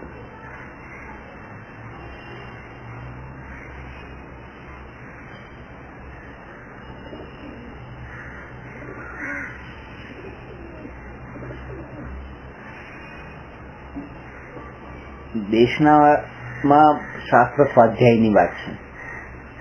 એ શાસ્ત્રનું વાંચન કરે કે ગુરુ પાસે સાંભળે કે ભગવાન પાસે સાંભળે, પણ જ્ઞાન પ્રાપ્ત કરે કે મનુષ્યનો અવતાર મળ્યો છે, હવે તમે સ્વાધ્યાય કેટલો કરો છો.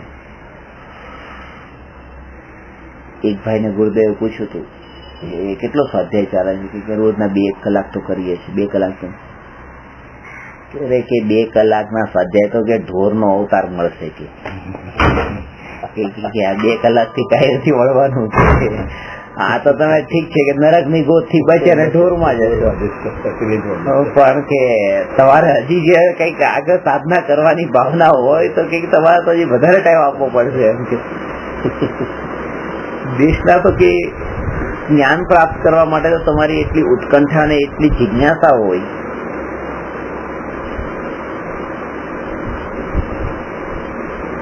એ ઉપદેશ વિતરાગ પ્રરૂપિત આગમ પ્રમાણિત જ હોવો જોઈએ. નહીં તો શું થાય છે, પ્રવચનો તો કેટલાય ચાલતા હોય છે. હવે મને ઉપાશ્રયમાં અહીંયા દેરાસરમાં ને બધે ત્યાં પ્રવચનો ચાલે છે. કીધું કે બસ ગુરુનો ઉપદેશ સાંભળો, ગુરુનો ઉપદેશ સાંભળો, પણ ત્યાંથી ઉપદેશ જ તે એવા પ્રકારનો મળતો હોય કે બસ દાન આપો, દાન આપો, દાન આપો, છોડો, ત્યાગ કરો, ત્યાગ કરો. એ દાન ને ત્યાગ માની લીધો હોય. દાન આપો એટલે તમે ત્યાગ કરો, બસ ધર્મ કરો, ધર્મ કરો, ધર્મ કરો.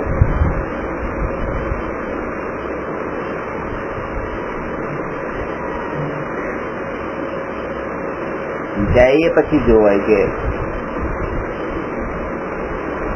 ત્યાં ગુરુની દ્રષ્ટિમાં તો કોઈ પણ શિષ્યમાં ભેદ ન હોય,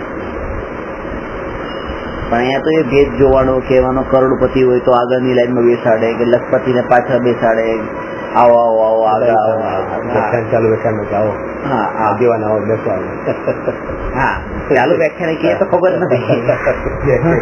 ચાલુ વ્યાખ્યાન કે કોઈ કરોડપતિ આવી જાય આવો, પછી કે આ જતો રહે, પછી પાછળ સમજા એટલા આવા છે ને આવા છે, કોઈ ટાઈમ કાઢીને હરાઈ ગયું છે.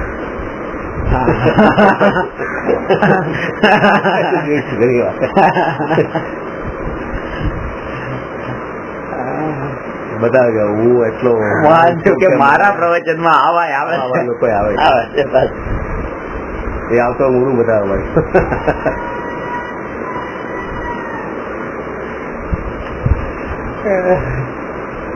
નહીં તો ખરેખર જે આવતો હોય ને સાંભળવા હોય તો પાછળ લાઈનમાં બેસી જાય ચૂપચાપ. શું જરૂર છે, મળે ત્યાં બેસી જગ્યા મળે ત્યાં બેસી જાય, સવાલ નથી. મારા સામે પણ શું છે, ગમે તે આવે આપણે એમને એમની દ્રષ્ટિમાં શું કરવાનું. આ તો એટલા માટે જ ખબર પડે છે કે કોન્ટેક્ટ થાય છે ને. નહીં તો સાધુ તો એને કયા છે ને નામની ખબર નહીં, કાંઈ ખબર ન હોય તો કોણ કરોડપતિ ને કોણ. અહીંયા તો 1000 ની લિસ્ટો ને 1000 પાસે યાદ હોય, નામ યાદ હોય, એમના ફોન નંબર યાદ હોય, બધું એમને જયારે પણ કઈ પ્રસંગ બને એટલે બધી કંકોત્રીઓ પહોંચે, બધા પર પાછી પૂછે ફોન કરીને આ કંકોત્રી મળી. મને તો ખરેખર એમ લાગે કે આ કેવી રીતે અહીંયા એક જોડી કપડા પણ વધારે એક્સ્ટ્રા પહેરેલા રાખે, એક જોડી એની પછી એક જોડી એમ રાખવા પડે છે ને. એટલે અરે આ કપડા ન હોય ને એકમાં ચાલી જતું તો બીજો પણ કેમ, એમાં પણ કેટલી ફ્રીડમ. એકના વિકલ્પ પણ ટળી ગયા. તો અહીંયા તમે જો 2 જોડી કપડા ને ચાદર ને પાછળ પથારો ને આ તે ને કેટલું બધું આવામાં બિસ્તરા પોટલા ખરેખર એમ લાગે લઈને ભરી જતા એમ ઉપાસરે ચેન્જ થાય ને જગ્યા એમ લાગે કે આ સંસાર તો એવો છે. જયારે પણ આ ચર્ચા નીકળે ત્યારે એક જ વાત, તમારે આ બોલવાનો અધિકાર નથી, તમે તમારા કરતા એ બહુ સારા છે, તમે બંધ થઈ જાઓ. એ જ હોય, તમારા કરતા તો વધારે પાડે છે, મુનિ ધર્મ છે, તમે તો જે ગ્રસ્તમાં છો. તમે કેવી રીતે વાહનોમાં બેસો છો, ગાડીમાં બેસો છો, ત્યાંથી વાત કરશે. ગાડીમાં બેસો છો ને, ચપ્પલ પહેરો છો ને, ક્રિયા ઉપર એટલે ભૂમિ ફરી પાછી ત્યાં જ આવી જાય બધું.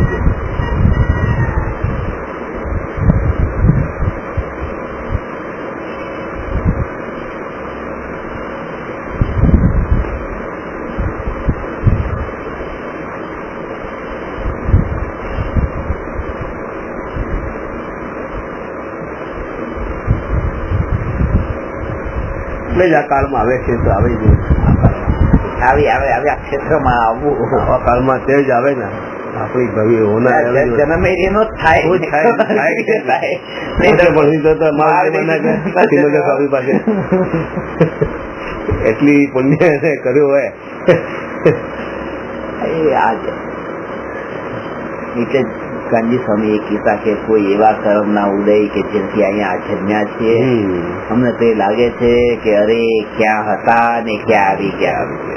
સિમંદર ભગવાનની સાક્ષાત દિવ્ય ધુની સાંભળતા હતા, ત્યાં હતા ને કુંદકુંદાચાર્ય પણ ત્યાં આવ્યા હતા, 8 દિવસ રોકાયા હતા. એમ કે આ તો કોઈ એવા કશાય ભાવના કારણે અહીંયા અવતર્યા છીએ.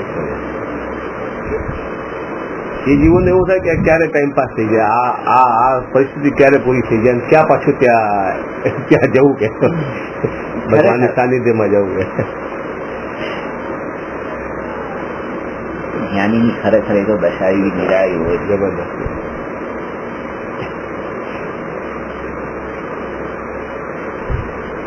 દીક્ષા છોડ્યા પછી પણ કાનજી સ્વામીનું જીવન એટલું સાદું જીવન હતું. તમે એમ કહો કે આમ ગ્રહસ્થ દશા છે પણ સાધુ જીવું જીવન, અને તો પણ કોઈ સ્વીકાર કે હું ગ્રહસ્થ જ છું, હું સાધુ નથી, કોઈ સાધુ રૂપે નહીં માનું.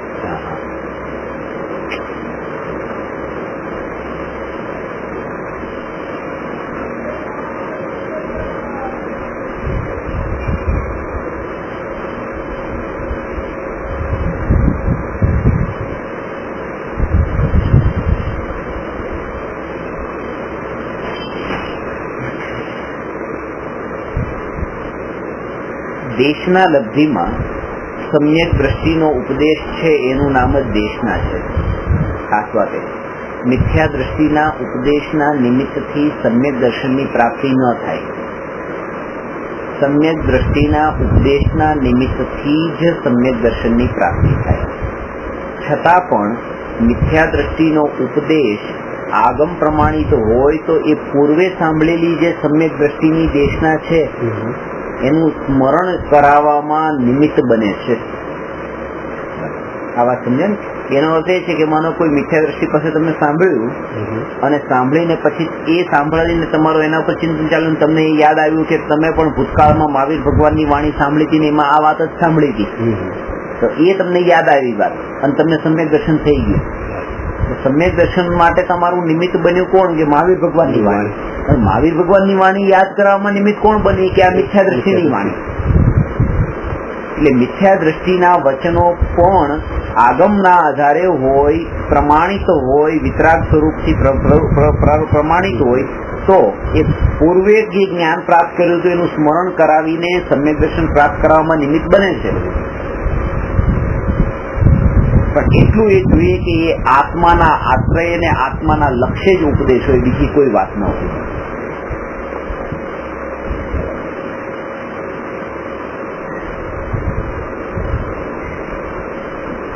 ઘણી વાતોમાં લાગતું હોય કે આપણે આ ક્યાં સાંભળેલું, મતલબ એટલે આપણે આપણા દિમાગમાં આ જ છે વસ્તુ. ધંધો ઘણી વાર આમ જ લાગે કે ના આ વસ્તુ બરાબર જ છે. ક્યારે હોય કે પૂર્વે ક્યાં ક્યાંનું સાંભળ્યું સ્મરણ હોય, સાંભળેલું છે, અંદરમાં પડેલું છે, ખાલી એને બસ કોઈ એક નિમિત્ત મળ્યું કે તરત જ બહાર આવી ગઈ વાત ફટાક છે. ના વસ્તુ આ વસ્તુ સ્વરૂપ છે, આ જ કરવા જેવું છે. કાળ એવો અત્યારે પાછો કે એવું નિમિત્ત પણ એને સહજ મળી ગયું. ખરેખર આ જ કારણ છે કે કોઈ જીવને આ બંને ભૂત અને ભવિષ્ય એ બંને એના કારણભૂત છે. કે એક વાત જયારે સમજાવીને કોઈને 10 વર્ષે પણ જે વાત ન સમજાણી અને કોઈને સમજાણી તો એ એક દિવસના 1 કલાકના પ્રવચનમાં સમજાઈ ગઈ કે આ વાત તમે જે કહો છો એ પરમ સત્ય છે. તો આવું કેમ? કારણ કે હવે એ જીવની હજી આગળની હોનહાર એવી ઊંચી લખાયેલી હોય ત્યારે તો એને આ વાત માનવામાં આવે. હા, એ તો કેવી રીતે આવે? એ તો કેવી રીતે આવે? એ તો બીજાની જેમ ત્યાં જ ભટકાઈ જાય ને. ના કે હજી તો આમાં કઈ નથી, અને આમાં ક્રિયા તો કરવી જ પડે. પાછી દિમાગમાં આવી આવે કે ક્રિયા તો કરવી જ પડે, ગમે તેમ આ બધું પૂજા પાઠ બધા કરવા જ પડે. આ રીતે કરવા પડે એટલે આ રીતે કરવા પડે.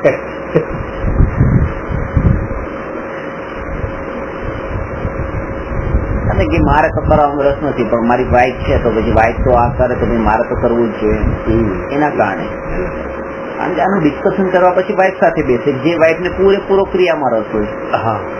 પોતાના માટે ચાન્સ મળ્યો હોય કે લાવ આ તત્વોનું ચિંતન કરે, પણ વાઈફ ને પૂછે કે ભાઈ કરવું આવું તો કે એ તો ના જ પડવાની. અમને ક્યાં ખ્યાલ છે?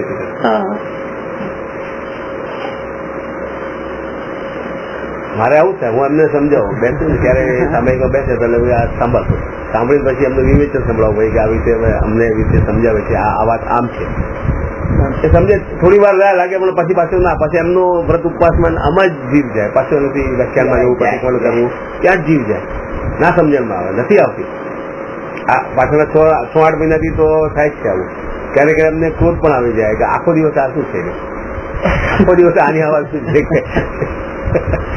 છતાં પણ આપણે થાય છે ના કે આપણી જોડે છે, આપણી સાથે કુલ ગમનો સંબંધ બાંધીને આવે તો ક્યાંય ક્યાં એમનો પણ થોડી બે શબ્દ પણ એમને દિમાગમાં આપણે સમજ્યા છે ને એ સમજી જાય ક્યારેક તો આવશે આવી.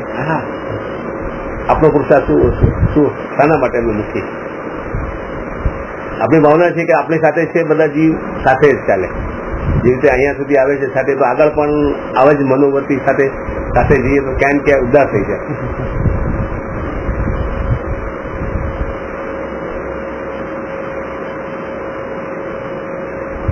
કલ્યાણ મિત્ર જે કહેવાય છે, કલ્યાણ મિત્રનો જે શબ્દ છે, કલ્યાણ મિત્ર શબ્દ મતલબ જ આ છે, આત્મ કલ્યાણ માટે કલ્યાણની.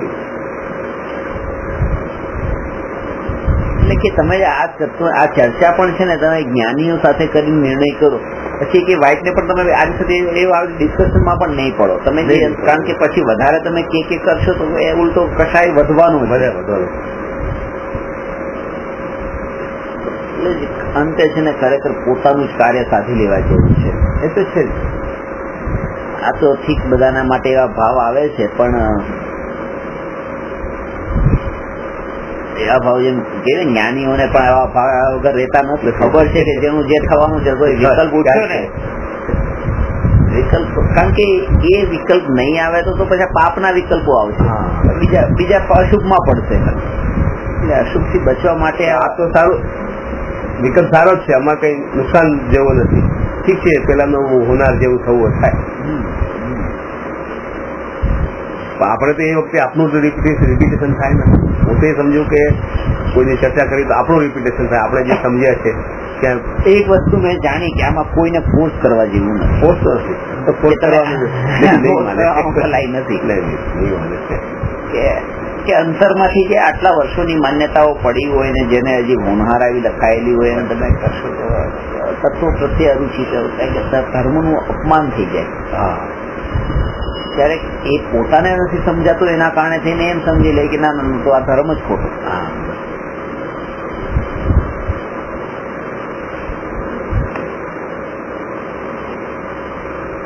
ક્યારે પણ ધર્મના પાળવા વાળા લોકોના કારણે ધર્મને નહીં માપવો. અને અત્યારે એમ જ છે કે આ જૈન ધર્મ જે છે કે જૈન સાધુ આવું કરે છે, ગ્રહસ્થો આવું કરે છે, જૈન વેપારીઓ થઈને આવું કરે છે, આટલું ખોટું કામ કરે છે, આવી રીતે ટેક્સ ભરતા નથી, આવી ચોરીઓ કરે છે, આમ કરે તેમ કરે, અને જૈન ધર્મ વાળા પણ આવું કરે. તો એમાં જૈન ધર્મ ને એને પાળનારા એ રીતે બેનું કનેક્શન જ નહીં જોડવાનું. જયારે આપણી નબળાઈ છે કે આપણે એને એવા રૂપે જોઈએ છીએ.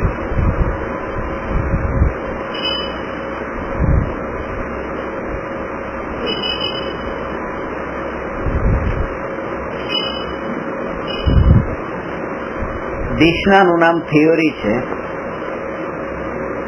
અને દેશના પ્રાપ્ત કર્યા પછી હવે જીવનમાં એનું ઉતારે છે, પ્રયોગમાં મૂકે છે. પ્રયોગમાં મૂકવાનું નામ છે પ્રાયોગ્ય.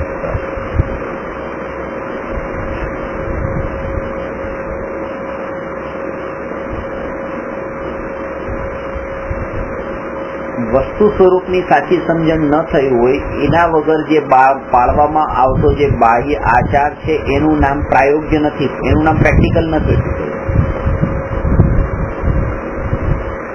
એ પ્રેક્ટિકલ એટલે કે પાણીને બિલકુલ બરાબર ગરમ કર્યું, પછી ગાળ્યું, પછી ગાળીને એમ પીધું પીવે છે, તો એનું નામ પ્રાયોગ્ય નથી, એ પ્રેક્ટિકલમાં આવી ગયા એમ નથી. કારણ કે હું આત્મા છું અને હું આ કોઈ જીવોની રક્ષા કરવા માટે હું સમર્થ નથી, હું જાણનારો જ છું. એ વાત જો યાદ રહે તો એ ધર્મ થયો. પણ આ જે ગાળીને બસ ને આ જોયું ને આમ કર્યું ને આ ઉકાળ્યું ને આ મૂક્યું ને, ધર્મ તો પાણીમાં થોડો ધર્મ છે, ધર્મ આત્મામાં છે ને, આત્માના ભાવોમાં ધર્મ છે. તો એ ત્યાં પછી એ જ કે પાણી પીવાનો ભાવ આવો આવ્યો તો ખરેખર તો ભાવોની જ વાત થઈ ને, પણ એ ભાવે તે રાગનો ભાવ થયો ને, જ્ઞાન સ્વભાવ વાળી એની દ્રષ્ટિ તો ગઈ જ નહીં ક્યારેય.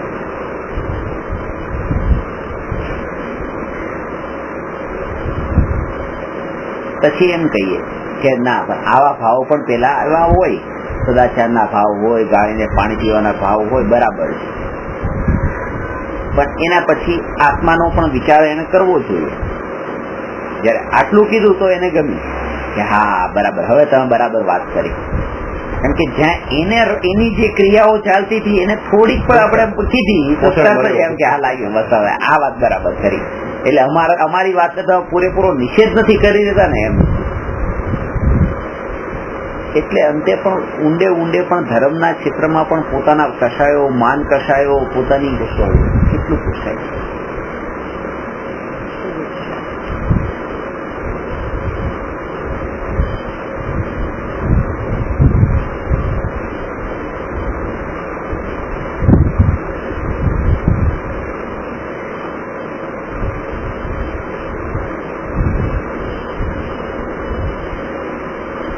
ત્યાં પહેલી દ્રષ્ટિ એ જ જાય કે હું પાણી ગાળે પીવું છું, તમે પાણી ગાળે નથી પીતા, તમે આટલું જાણનાર છો પાણી ગાળે નથી પીતા. એનો પાણી ગાળી ન પીતો હોય એનો જે કષાય થતો હોય એના કરતા આનો કષાય વધારે થઈ જતો હોય. પાણી ગાળીને પીવે છે તેમ છતાંય કષાય વધારે થયો, એ કારણે બીજાના ઉપર દ્રષ્ટિ ગઈ, એના કારણે. એ પ્રાયોગ્યનું નામ છે કે જયારે તત્વની સમજણ થઈ, દેશના પ્રાપ્ત કરીને પછી એ જે પ્રયોગમાં મૂકે છે એનું વારંવાર અંદરમાં ચિંતન ચાલે છે. પ્રયોગમાં મૂકવાનો મતલબ કે વારંવાર ચિંતન ચાલે અને ઘટનાના સમયે એને યાદ કરાવે. કોઈ એવી ઘટના ઘટે તરત તત્વનું ચિંતન, અને દરેક સ્થાને એ રીતે સિદ્ધાંતને ઘટિત કરે કે અંદરમાં એવી ચિંતનની ધારા ચાલતી હોય કે બસ બધું ક્રમબદ્ધ છે, બધું ક્રમબદ્ધ છે, તે ક્રમથી બંધાયેલું છે, નિશ્ચિત જ છે, અનંત કાળની પર્યાયો નક્કી છે, ખાલી આ એક દિવસની, 2 દિવસની નહીં, અનંત કાળની પર્યાયો નિશ્ચિત છે. તો મારે હવે આ વર્તમાનમાં આવતીકાલે શું થશે, સાંજના શું થશે, બપોરે શું થશે, આ વિકલ્પ કરવાથી શું લાભ છે. તો આવો એ અનંત કાળની પર્યાયની નિશ્ચિતતાનો વિચાર કરે છે તો એનો વર્તમાનના રાગાદી ભાવો એના ટળી જાય. તો આનું નામ જ પ્રાયોગ્ય છે. મને પોતાને ઘણી વાર આવું થાય છે. હવે તો આ શું થશે એ તો છૂટી જ ગયું દિમાગમાંથી. શું કાલે શું આ કામ કેવી રીતે થશે, ક્રમબદ્ધ થશે. અને બે વસ્તુ થશે અને ક્રમબદ્ધમાં ન હોય તો પાછું નહીં પણ થાય. આ તો જે થવું થશે, થવું એવું થશે ને, થવાય એવું થશે. તો આજે હું વિચાર કરવાનો. હા,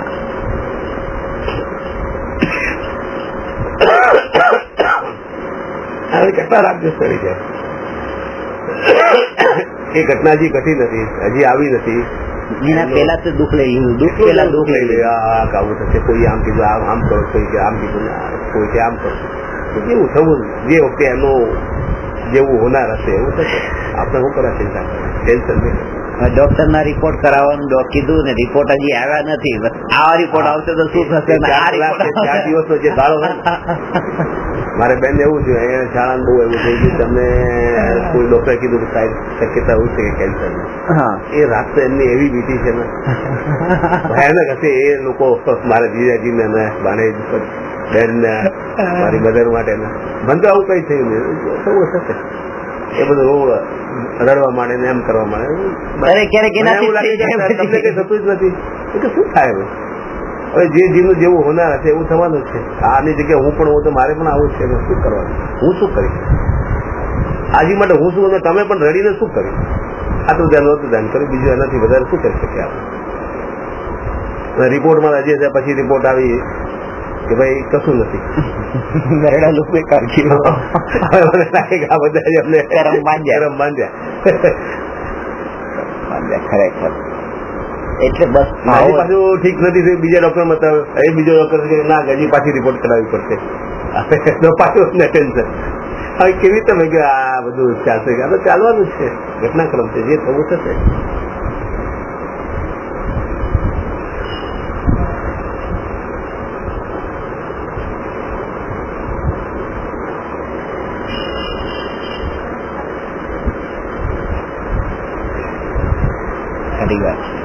ને આમ ના થતું લોકો નામ લગાતો ને શું છે, અમને તો કઈ થતું નથી, કોઈ ભાવે નથી, ત્યાં નબળાઈ લાગે કેમ અમને કઈ અસર થતી નથી. હા, આમનામાં દયા ભાવ નથી, કરુણા ભાવ નથી, આ ધર્મ આટલો કરે છે તોય કઈ નથી. એમ કોઈના દુઃખમાં તમારી આંખમાંથી આંસુ ન પડે તો કે આટલો ધર્મ કરે ને આનામાં આટલા ભાવ કરુણા નથી. બિલકુલ સમજણ શક્તિ એનામાં છે એટલે જ રડતા નથી, એવી એના વિચાર નથી. ખાસ મરણ ના કાળે તો આવું બહુ થાય, રડો ને ચૂપચાપ તો ઉભો ફાધર ઓફ થયા ત્યારે પણ આટલું કઈ થયું નથી. આમનું આયુષ્ય પૂરું થઈ છે, મારું પણ આવું જ થવાનું છે, ત્યારે હું જઈશ આવું છે. પણ જે રોક અક્કળ કરવી ને આવી જે કરે ના કરીએ તો લોકોને આવું લાગે કે આને તો કશું બાપ મરી ગયા, મા મરી ગયા, અમને તો કઈ થતું જ નથી, આંખમાંથી પાણી પણ ના આવ્યું. અરે ભાઈ પણ કેવી રીતે આવે? આ તો 12-13 વર્ષ પહેલાની વાત છે. એ વખતે પણ મને આટલું નતું, કોઈ પણ પ્રસંગ બને એના ઉપર એટલું ઇન્વોલ્વમેન્ટ નથી થતું, બહુ દુઃખી નથી થતો કે બહુ સુખી પણ કમાયા તો પણ નહીં, એટલું કઈ નથી. શરૂઆતથી મારી ભાષા છે, મારા દિમાગમાં આમ જ છે. બહુ સારું, એટલો ઇન્વોલ્વમેન્ટ નથી જોતું એ ઘટનામાં, કોઈ પણ ભોગ વિષયમાં પણ છે ઇન્વોલ્વમેન્ટ નથી એટલો કે આપણે ખાવાનું ઠીક છે, નમક ઓછું લઈ લેવાય કે કેમ ઓછું, પણ પછી આમ નથી કે આવું જ જોઈએ ને આવી રીતે જ જોઈએ, એ બધું પ્રકૃતિ જ આવી છે.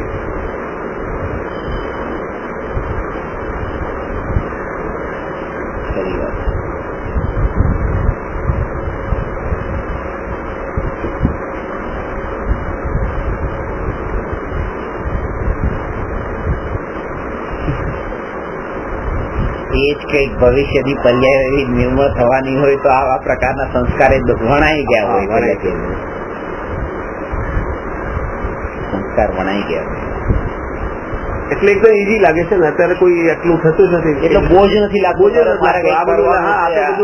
બરાબર જ છે, આ બધું છે જ કે આપણી પાસે નવું કઈ લાગતું જ નથી. જે બોજો હતો એ દૂર થઈ ગયો. હવે સમજ્યા કે લોકો આવું કરે ને હું નથી કરતો, એ લાગતું તો ક્યારેક કામ થઈ જાય કે લોકો આવું બધું કરે છે આપણાથી નથી થતું, આ કેમ છે? હવે તો એવું લાગે ઉલટો કે આ તો સાહેબ બરાબર હતું જે કર્યું. હવે કઈ અંદરથી જો લાગતું તો પછી આ તે બંધ કરવાનો વિચાર નથી આવતો. હવે આ તમારું શંકેશ્વર એ તો બંધ કર્યું ને, નહીં કે કાલે પૂનમ હતી. હા, ફોન આવે પછી બધાને શું છે, કેમ અમારે શું તકલીફ? કઈ નથી, મને નથી જમતું. કસાયો ઉલટા વધે છે ને એ ખબર નથી પડતી, પછી કસાય વધતા હોય ને એ ખબર ન પડે. ના, પોષાય એવી રીતે કે અમે કઈક ધર્મ નું કામ કરીને આવ્યા છે. ના, આ તો પોસાતું નથી, ધર્મ નું કામ કરે તો મને એવું થતું નથી કે ધર્મ કરી ગયો.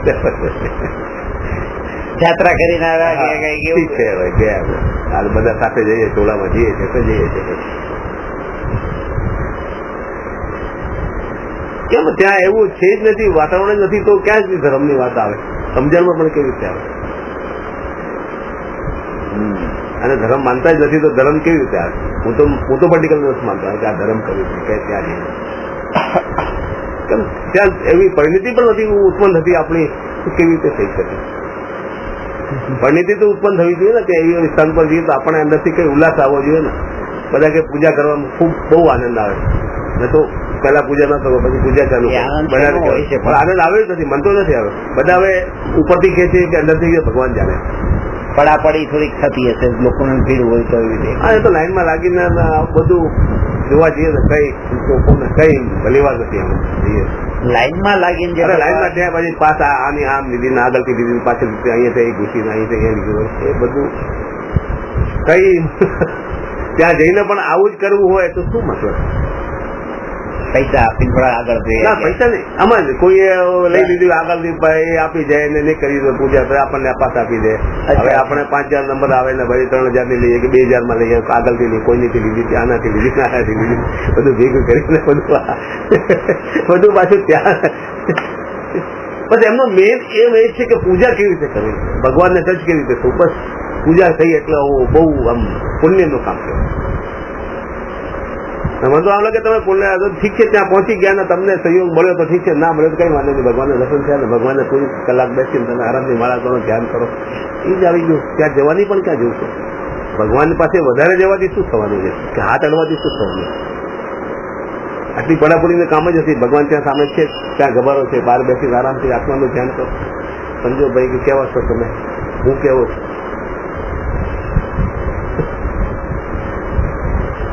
આ વસ્તુ તો કોઈ કરતા જ નથી, કોઈને યાદ પણ નથી આપતી. તો ક્રિયાઓ આમાં છે ને કે ક્રિયાઓ કરવાની, બધા ભગવાનને પૂજા કરી, ફૂલ મૂક્યા, એ બધા મૂક્યા, પછી આમાં ધર્મ માની લીધો, ટચ થયા, 9 અંગી મળી, 1 અંગ મળી, 9 અંગી મળી, એમાં ડિફરન્સમાં બધું આવી જાય છે. હા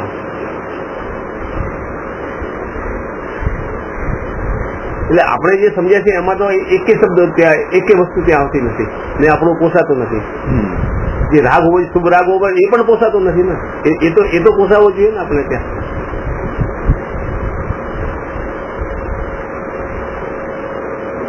ખાલી ક્રિયા જ થાય છે, ખાલી ક્રિયા તો કઈ મતલબ નથી, બનતો નથી રાખતો. એટલે પછી દિમાગમાં જામતું જ નતું, જતા થાય, મન સંતોષ થાય કે ચલો અમે કરીને આવ્યા કે ના. આ પણ નથી થતું, મન તો આ પણ નથી થતું. હા એ લોકોને થાય, મન તો આવું નથી થતું, મને કઈ મતલબ નથી. આ હું જાઉં આમ લાગે જાઉં છું, ખાલી જઉં છું, લોકો જાય છે દોસ્તી એ રીતે જઉં છું. બાકી જે ઉમંગ આવો જોઈએ અહીંયા ચર્ચા પણ નહીં થતી હોય ને, અમારે ચર્ચા તો એ જ થાય. એટલે ગાડીમાં જતા, ગાડીમાં બધું અમારે અશોકભાઈ ને 2-3 જણ છે, એમને એ ચર્ચાઓ બધી અમે માથા બીજી નથી કરતા, વાતો એ જ કરતા હોય. પણ આમાં એ પોતાનું જે માન્યતા હોય એ એની માન્યતા જ કરે ને એની જ વાત માને. આપણે કહીએ તો અમુક વસ્તુ માને, અમુક હવે નવું શીખ્યા છે તો એ બધું ચર્ચા કરવા જઈએ તો એ તો બેસતું જ નથી, બંધ જ નથી બેસતું, ક્યાંય દાયરામાં નથી આવતું એ વસ્તુ. નિશ્ચયની વાત પણ ના હોય ને વ્યવહારની પણ ના હોય ને અમને તો ક્રિયાઓની જ વાત હોય. ત્યાં સુધી શું કર્યું તમે બસ. તો હવે થોડું દિમાગમાં આમ થવા લાગ્યું, એના કરતા નહીં જઈએ સારું. ક્યાંક આપણે વાત કરીએ એ લોકોને પસંદ પડે ના પસંદ પડે, હવે જે શીખ્યા છે તો એ જ આવવાનું છે મનમાંથી. બોલવામાં આવી જાય, બોલવામાં આ જ આવે છે ને. મારી ભાષા પણ થોડી ઉગ્ર છે, બોલવા કોઈને એમ લાગે કે ડિબેટ ઉપર આવી ગયા. ભાવો એવા ના હોય પણ હા બસ જે વૈચારિક મતભેદ છે ને તો છે જ, તો 100%. પહેલા પણ હતા ને હમણાં પણ. પહેલા પણ મારે આવ્યું હતું, હમણાંથી બધી ક્રિયાઓમાં વિરુદ્ધ જ હતો, મારી માન્યતા વિરુદ્ધ હતી. એ લોકો જેવી કે એવી માન્યતા મારી હતી જ નહીં તો કેવી રીતે પોસાય.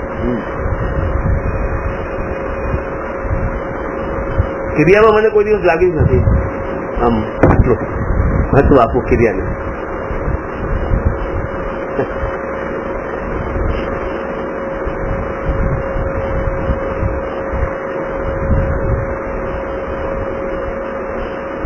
અહીંયા પ્રાયોગ્ય પણ એ ક્રિયાનું નામ પ્રાયોગ્ય કીધું જ નથી. અંતરની જે વૈચારિક સ્થિતિ છે એના અંદર જેટલી દ્રઢતા આવતી જાય છે એટલું પ્રયોગ વધારે થયો. અને જયારે સમ્યક દર્શન થવાનો અંતર્મુહૂર્તનો કાળ બાકી હોય ત્યારે એ જીવ કરણ લબ્ધિમાં આવે. અને ત્યાં એના 3 પ્રકારના કરણના પરિણામ હોય છે: અધઃકરણ, અપૂર્વકરણ ને અનિવૃત્તિકરણ. જેનું આ વિસ્તૃત વર્ણન મોક્ષ માર્ગ પ્રકાશકમાં કર્યું છે. સમ્યક દર્શનના પ્રકરણમાં સમ્યક દર્શનની પ્રાપ્તિ પહેલા જીવની કેવી સ્થિતિ હોય છે. સમ્યક સન્મુખ મિથ્યા દ્રષ્ટિ જીવ જે હોય તેને સમ્યક દર્શન પ્રગટ થવાનું હોય. એટલે આજ સુધી આ જીવ 4 લબ્ધિ સુધી તો પહોંચી ગયો. એટલે લબ્ધિ ન કહેવાય પણ 4 સુધી પહોંચ્યો. એ ક્ષયોક્ષમ, વિશુદ્ધિ, દેશના અને પ્રાયોગ્ય, પણ કરણ સુધી નથી પહોંચ્યો. અભવ્ય જીવ પણ 4 લબ્ધિ સુધી તો પહોંચી જાય છે. કરણ સુધી નથી પહોંચતો, કે ત્યાં સુધી પહોંચે ન થાય એવું બની શકે.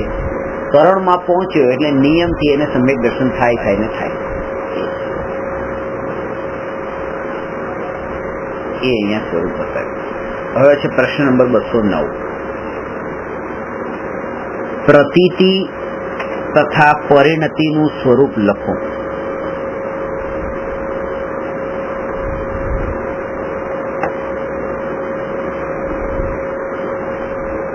પ્રતીતિ તથા પરિણતિ.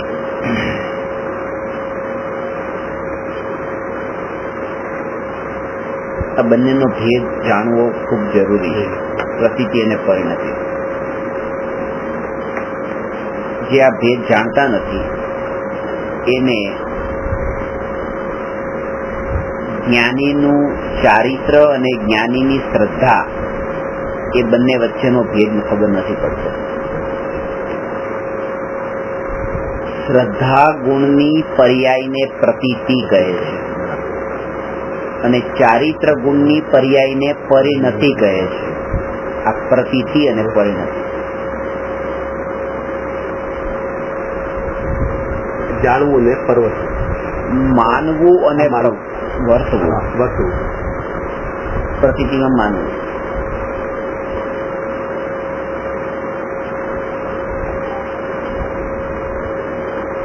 પ્રતીતિ એકવાર થઈ તે થઈ, હવે એમાં કોઈ ફેરફાર ન થાય. પરિણતિમાં ફેરફાર થાય, પરિણતિના અંદર ચડ ઉતર થાય. પ્રતીતિ તો જે સ્થિર છે એ સ્થિર જ રહે છે. એકવાર માન્યતામાં આવી ગઈ એટલે ફિક્સ થઈ ગઈ. એ પ્રતીતિના બળ ઉપર જ એ પરિણતિ જે છે એ ચડતી ઉતરતી સ્થિતિમાં હોય છે. એટલે સમ્યક દર્શન પ્રગટ થયું તો એક વખત એ દ્રઢ રૂપે માન્યું કે હું સમસ્ત પર પદાર્થોથી જુદો છું. હવે અહીંયા શું થાય છે કે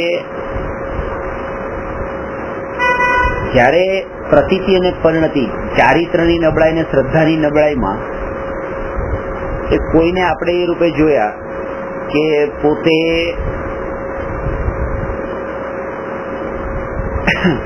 આટલો ધર્મ કરે છે અને આવા સરસ મોંઘા કપડા પહેર્યા અને દાગીના પહેર્યા અને આવી રીતે તૈયાર થયા તો આપણને લાગે છે કે અરે આ જીવ કેવું કેવું કરે છે, તો ખરા આવા કપડા પહેરે છે. તો ત્યારે એ સામાવાળા વ્યક્તિએ જે ભૂલ કરી છે તો એની ચારિત્રની નબળાઈ છે. તમને જે દેખાણી એના ચારિત્રની નબળાઈ દેખાડી છે. પણ બીજાના ચારિત્રની નબળાઈને દેખવી અને એના આત્માના શુદ્ધ સ્વભાવને ન દેખવો એ મારી શ્રદ્ધાની નબળાઈ છે.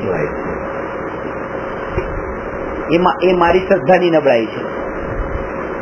એટલે જયારે સમ્યક દર્શન પ્રગટ થાય છે ત્યારે સમ્યક દ્રષ્ટિ પોતાને શરીરથી જુદો માને છે.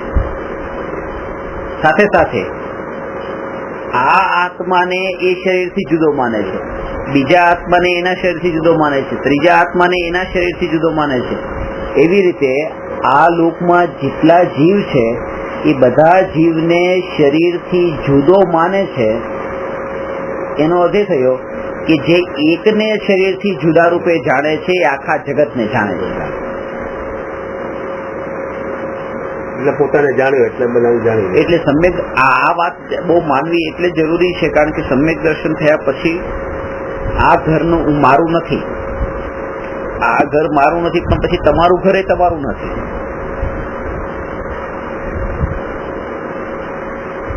એટલે જયારે એમ કે ને કે બાહુબલી જયારે ધ્યાન કરતા હતા 12 મહિના સુધી તો કે કેવળ જ્ઞાન કેમ ન થયું? વારંવાર એવા વિકલ્પો આવતા હતા કે આ જમીન જે છે મારી નથી, કે કોની છે? ભરતની જમીન ઉપર ઉભો છું, ભરતની જમીન પર ઉભો છું. વારંવાર કે વિકલ્પ આવતા હતા કે આ બધો ભ્રમ છે.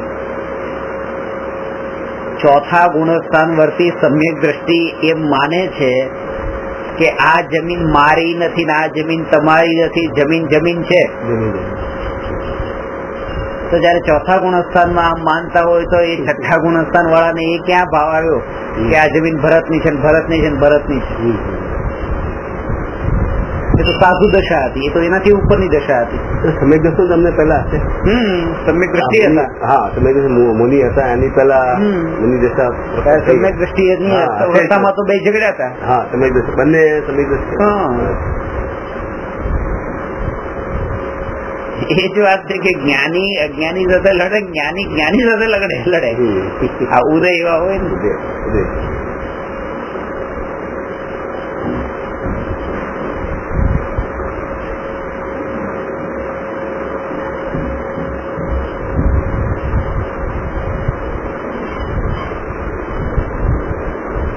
આ પછી અનિતિ ના કહેવાય. સમ્યક દ્રષ્ટિ હોય, બીજાની ભાઈની જે બાપે આપી હોય, રાજ્ય આપ્યા જુદા જુદા, એ પછી એનું લેવાનું કે બચાવવા માટે યુદ્ધ કરે, અનિતિ ના કહેવાય.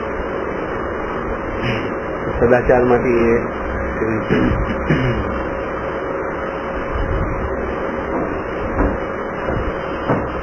નિશ્ચયથી જોઈએ ને તો જ્યાં સુધી એ જે છે ને એ પાપ સંબંધીમાં જતું રહ્યું. એ બે વસ્તુ છે. 7 વ્યસનમાં પણ ચોરી નામનું એક વ્યસન છે, અને 5 પાપમાં પણ ચોરી નામનું એક પાપ છે. અચોરી છે ને.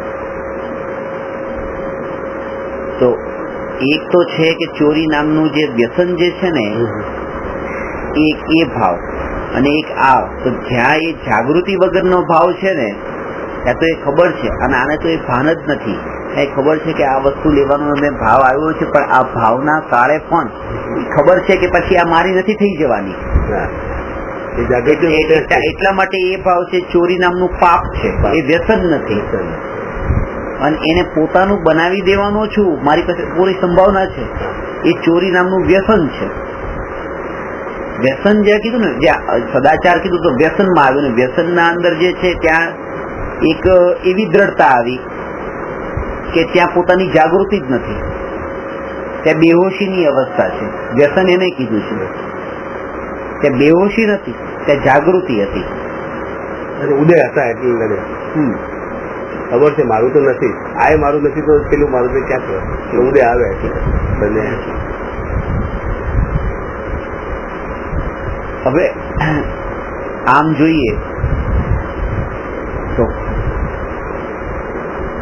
રાત્રિ ભોજન કરવું આ પણ એક સદાચાર છે. આપણે રાત્રિ ભોજન કરનારને સમ્યક દર્શન થાય છે.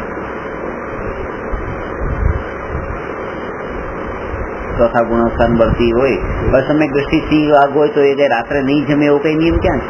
વાઘ તો રાત્રે જ. અને એ તો વાહ.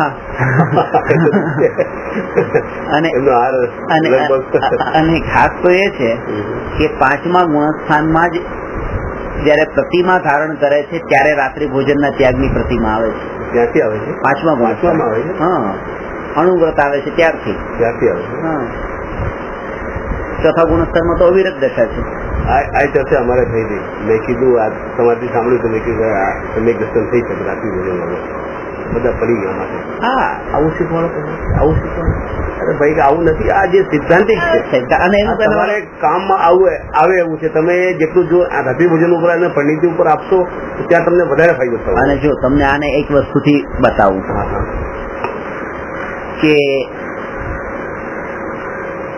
રાત્રિ ભોજન માનો જો માંસ ખાવું અને માંસ ખવડાવવું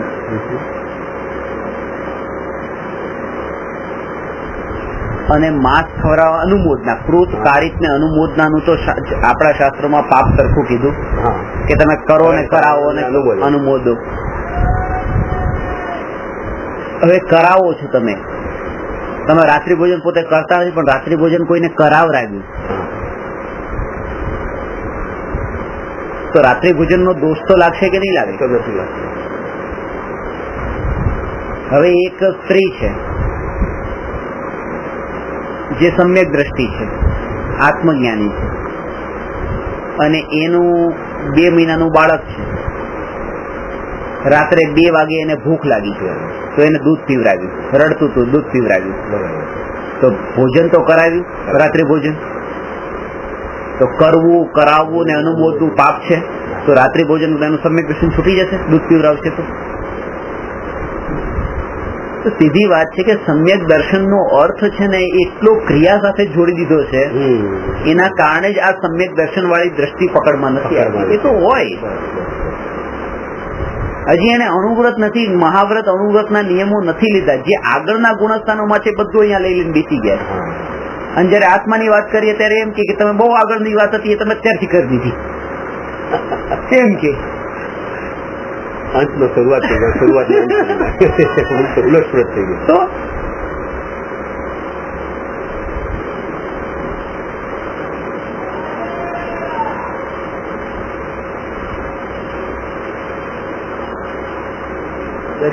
થોડું ઘણું પાલતો હશે એને એમ કશે તો એ છૂટી જશે. અરે ભાઈ કે આવી રીતે ના છૂટે, કોઈ પણ કહે એટલે આ છૂટી જાય. પણ આ તો વસ્તુ તમને સમજાણી કે પોતે એવી રીતે પોતે જમે. હવે માનો રાત્રે મહેમાન ઘરે આવ્યા, મહેમાનને ખવડાવે પીવડાવે, એ બધી ક્રિયાઓ થતી હોય. હવે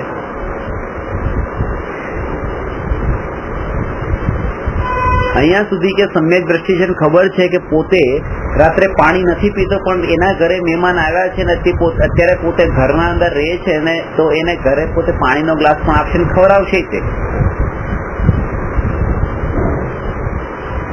ઘર છોડી દે પછી પાણીનો ગ્લાસ આપવા આવવાની જરૂર નથી. અહીંયા એ વ્યવહારમાં આવી જાય, એ વ્યવહારમાં આવી જાય છે. એ નબળાઈ જાણે છે કે આ નબળાઈ છે, બાકી 100%. એ જાણે છે યુદ્ધ કરવું એ નબળાઈ છે, પણ તોય તે એ રાજા છે તો યુદ્ધ કરવા જશે જ ને. હવે યુદ્ધ કરવા જાય એટલે અમે એમ માનીએ કે જ્ઞાની હતા જ નહીં. રાત્રિ ભોજન કરતા તો યુદ્ધ તો વધારે ભયાનક છે. ત્યાં પંચેન્દ્રીને તો મારી નાખવાનો ભાવ એ જ છે યુદ્ધમાં. તો સમય છૂટી જાય, પંચેન્દ્રીની હિંસાનો ભાવ. હા, ત્યાં છૂટી જવું જોઈએ. તો છૂટતું નથી છૂટતું. અહીંયા માતૃભોજનમાં કે પંચેન્દ્રીના ઘાતનો તો ભાવ નથી ત્યાં. એટલે જ આ પ્રતીતિ અને પરિણતિ, સમ્યક દર્શન થાય ત્યારે પ્રતીતિ જ બદલાય છે, હજી ચારિત્ર નહીં, પરિણતિ હજી એવી નથી આવી.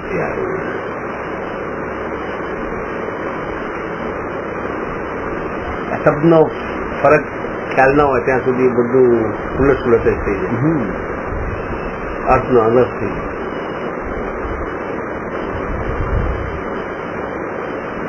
માન્યતાનો તો વાત જ નથી આવતી. માન્યતા તો ગમે તે માનવ કરો નહીં તો માન્યતાનો શું મતલબ? લોકો આમ જ કે હમણાં કઈ કે શ્રદ્ધા કરો કે આવી રીતે આ નહીં કરવું, રાત્રિ ભોજન નહીં કરવું, માન્યતામાં માનો. આવી રીતે કઈ તમે કરો નહીં તો માન્યતાનો શું મતલબ? આ તો માન્યતામાં બધું માની લીધું. એ માન્યતા જ પલટાઈ જવી એનું નામ સમ્યક દર્શન છે. પણ માન્યતા પલટાતી નથી ને, આમ લાગે છે કે પલટાઈ જશે, વિચારોમાં ચાલતી હોય. હા, વિચારો એટલા માટે ન પલટાણી હોય ત્યાં સુધી પછી એ દંભ થઈ ગયો. હા, દંભ થઈ ગયો. એ પણ નબળાઈ છે. ખાલી આપણે એમ કહીએ કે ભાઈ આ રાત્રિ ભોજનમાં દોષ છે, પણ અંદરમાં તો પછી સુખ બુદ્ધિ પૂરે પડી લે. સમ્યક દ્રષ્ટિને સુખ બુદ્ધિ નથી હોતી. આ વ્યવહાર છે, કરવું પડે છે, કરાવવું પડે છે.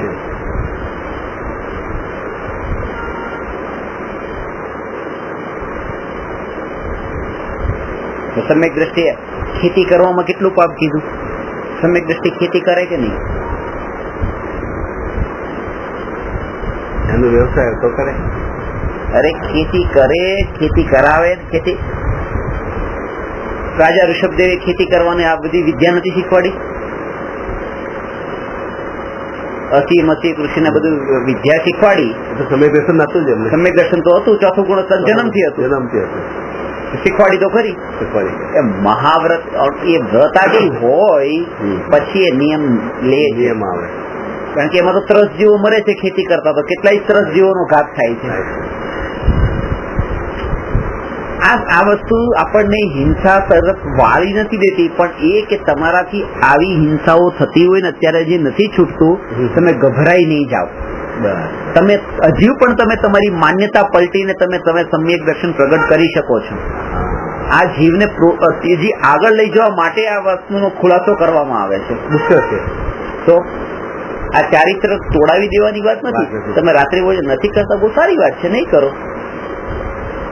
પણ તમે એવું નહીં કહો, સિદ્ધાંત વિરુદ્ધ નહીં કહો કે રાત્રિ ભોજન કરનારો બસ પછી મિથ્યા દ્રષ્ટિ જ હોય.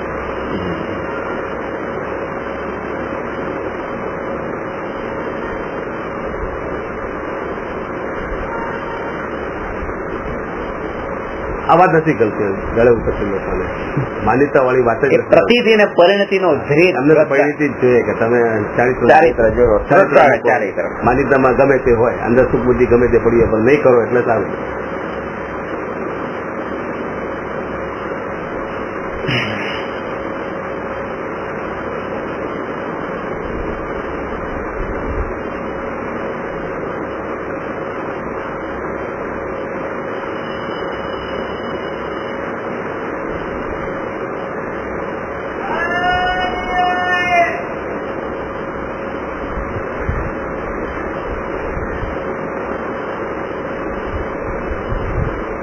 પ્રતીતિ છે એ ધર્મનું મૂળ, સમ્યક દર્શનને ધર્મનું મૂળ કીધું છે. મૂળ વગર ઝાડ ટકશે કેવી રીતે, ચારિત્ર ટકે કેવી રીતે?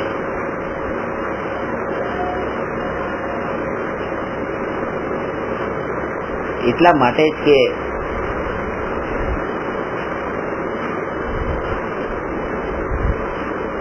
સાધુની વાત કરી તો એમાં એવો ખીચડો ભેગો કરી નાખ્યો કે સાધુને તો આવું પણ હોય, સાધુ આવું પણ હોય, સાધુ અહીંયા રહી શકે, સાધુ આ પણ કરી શકે, સાધુ આ પણ વાપરી શકે, સાધુ આ પણ વાપરી શકે. ચારિત્રની વાત કરી તો ત્યાં ચારિત્ર પૂરેપૂરું નીચું કરી નાખ્યું. ત્યાં શિથિલાચાર થઈ ગયો સાધુ. અને આજે ગ્રહસ્થોના આચરણની વાત આવે તો એટલું ઊંચું કરી નાખ્યું કે જે એના વગર પણ એ સમ્યક દર્શન પ્રગટ કરી શકે છે.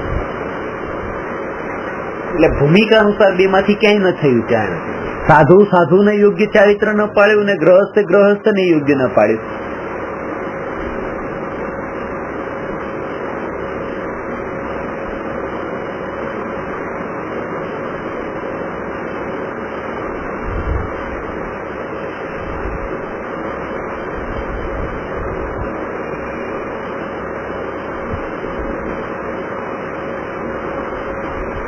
સત્ય પ્રતીતિ ધર્મનું મૂળ છે અને શુદ્ધ પરિણતિ ધર્મનું ફળ છે. મૂળ વિના વૃક્ષ ટકે નહીં તથા વૃક્ષ વિના ફળ મળે નહીં. તેમ સાચી પ્રતીતિ થયા વિના પરિણતિમાં શુદ્ધતાનું ફળ મળતું નથી. પ્રતીતિ શબ્દ દ્રઢ શ્રદ્ધાનો સૂચક છે. જેટલી દ્રઢ શ્રદ્ધા છે એ પ્રતીતિ. એક શ્રદ્ધા શબ્દ છે ને એક દ્રઢ શ્રદ્ધા, એના માટે પ્રતીતિ શબ્દ વપરાણો, દ્રઢતા માટે. તત્વની જેટલી દ્રઢ પ્રતીતિ છે એટલા તત્વના પ્રતીતિ થાય એટલે એનો વિચાર ન આવે, અને જ્યાં સુધી વિચાર રહે ત્યાં સુધી પ્રતીતિ નથી. આનો અર્થ એ, એક વાર તમને વિચાર આવે ને કે મને સમ્યક દર્શન થયું એની ખબર કેમ પડે, તો પ્રતીતિ થયા પછી એવો વિચાર વારંવાર નથી કરવો પડતો. જેમ કે તમારું જે નામ છે, આ નામ તમારું છે એના માટે તમારે વિચાર નથી કરવો પડતો કે હું આ છું, હું આ છું. એક પ્રતીતિ થઈ ગઈ છે કે આ મારું નામ છે. એવી રીતે હું આત્મા છું એવી જ્યારે પ્રતીતિ થાય પછી એનો વિચાર ન આવે. ના થયો એને જ આવે.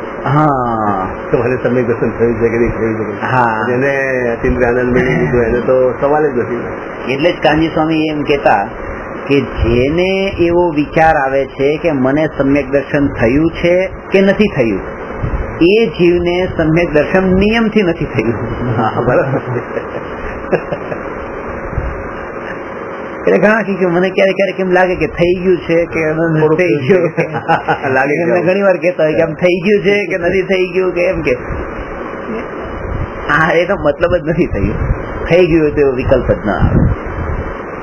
કે જેને અતિન્દ્રિય આનંદ પીધો તો એટલે એ તો ખબર જ પડે છે કે આવો આનંદ તો ક્યારે ભૂતકાળમાં લીધો જ નતો, તો એ તરત જ ખબર પડે કે આ થયું છે. એને બીજા પાસે સ્ટેમ્પ મરાવવાની થોડી જરૂર છે, પોતે જ પોતે એનો સાક્ષી છે.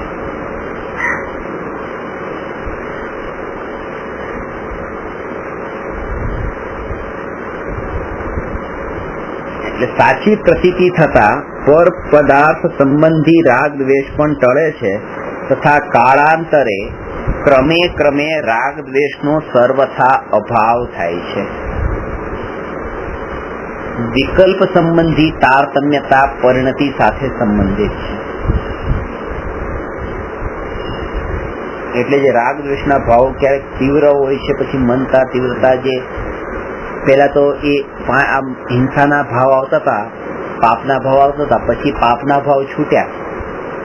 તો પાપના ભાવ જે છૂટવા ને એ જેટલા છૂટ્યા એટલા અંશે એમ સમજવું કે પરિણતિમાં પલટો આવ્યો. પણ એ સમયે પણ પ્રતીતિ એની એ જ રહી કે જ્યારે એ જીવોને મારવાનો ભાવ આવતો હતો ત્યારે એમ ભાવ આવતો કે હું આ ભાવનો કરતા નથી.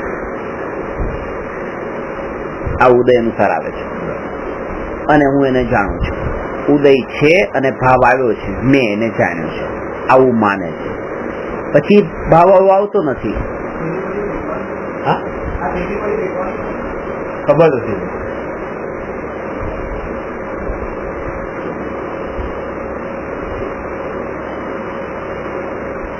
એટલે જ્યારે એવો ભાવ આવ્યો કે આ જીવને મારું, ત્યારે એ જાણે છે, એમ માને છે કે ઉદય એવો છે એટલે આ ભાવ આવ્યો છે.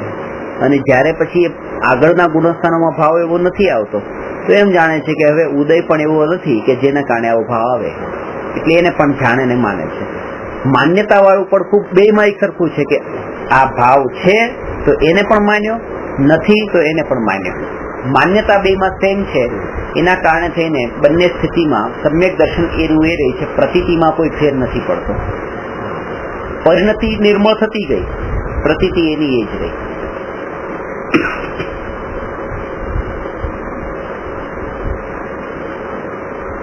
એટલે જેમ પોતે લખપતિમાંથી કરોડપતિ, કરોડપતિમાંથી અબજોપતિ એમ બને છે, તો હું લખપતિ છું, હું કરોડપતિ છું, હું અબજોપતિ છું.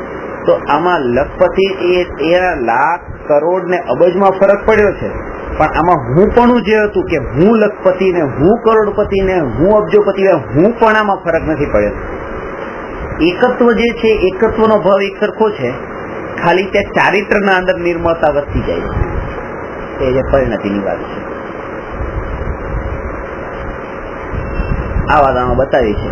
હવે આગળ લેશું પછી મોક્ષ માર્ગનું.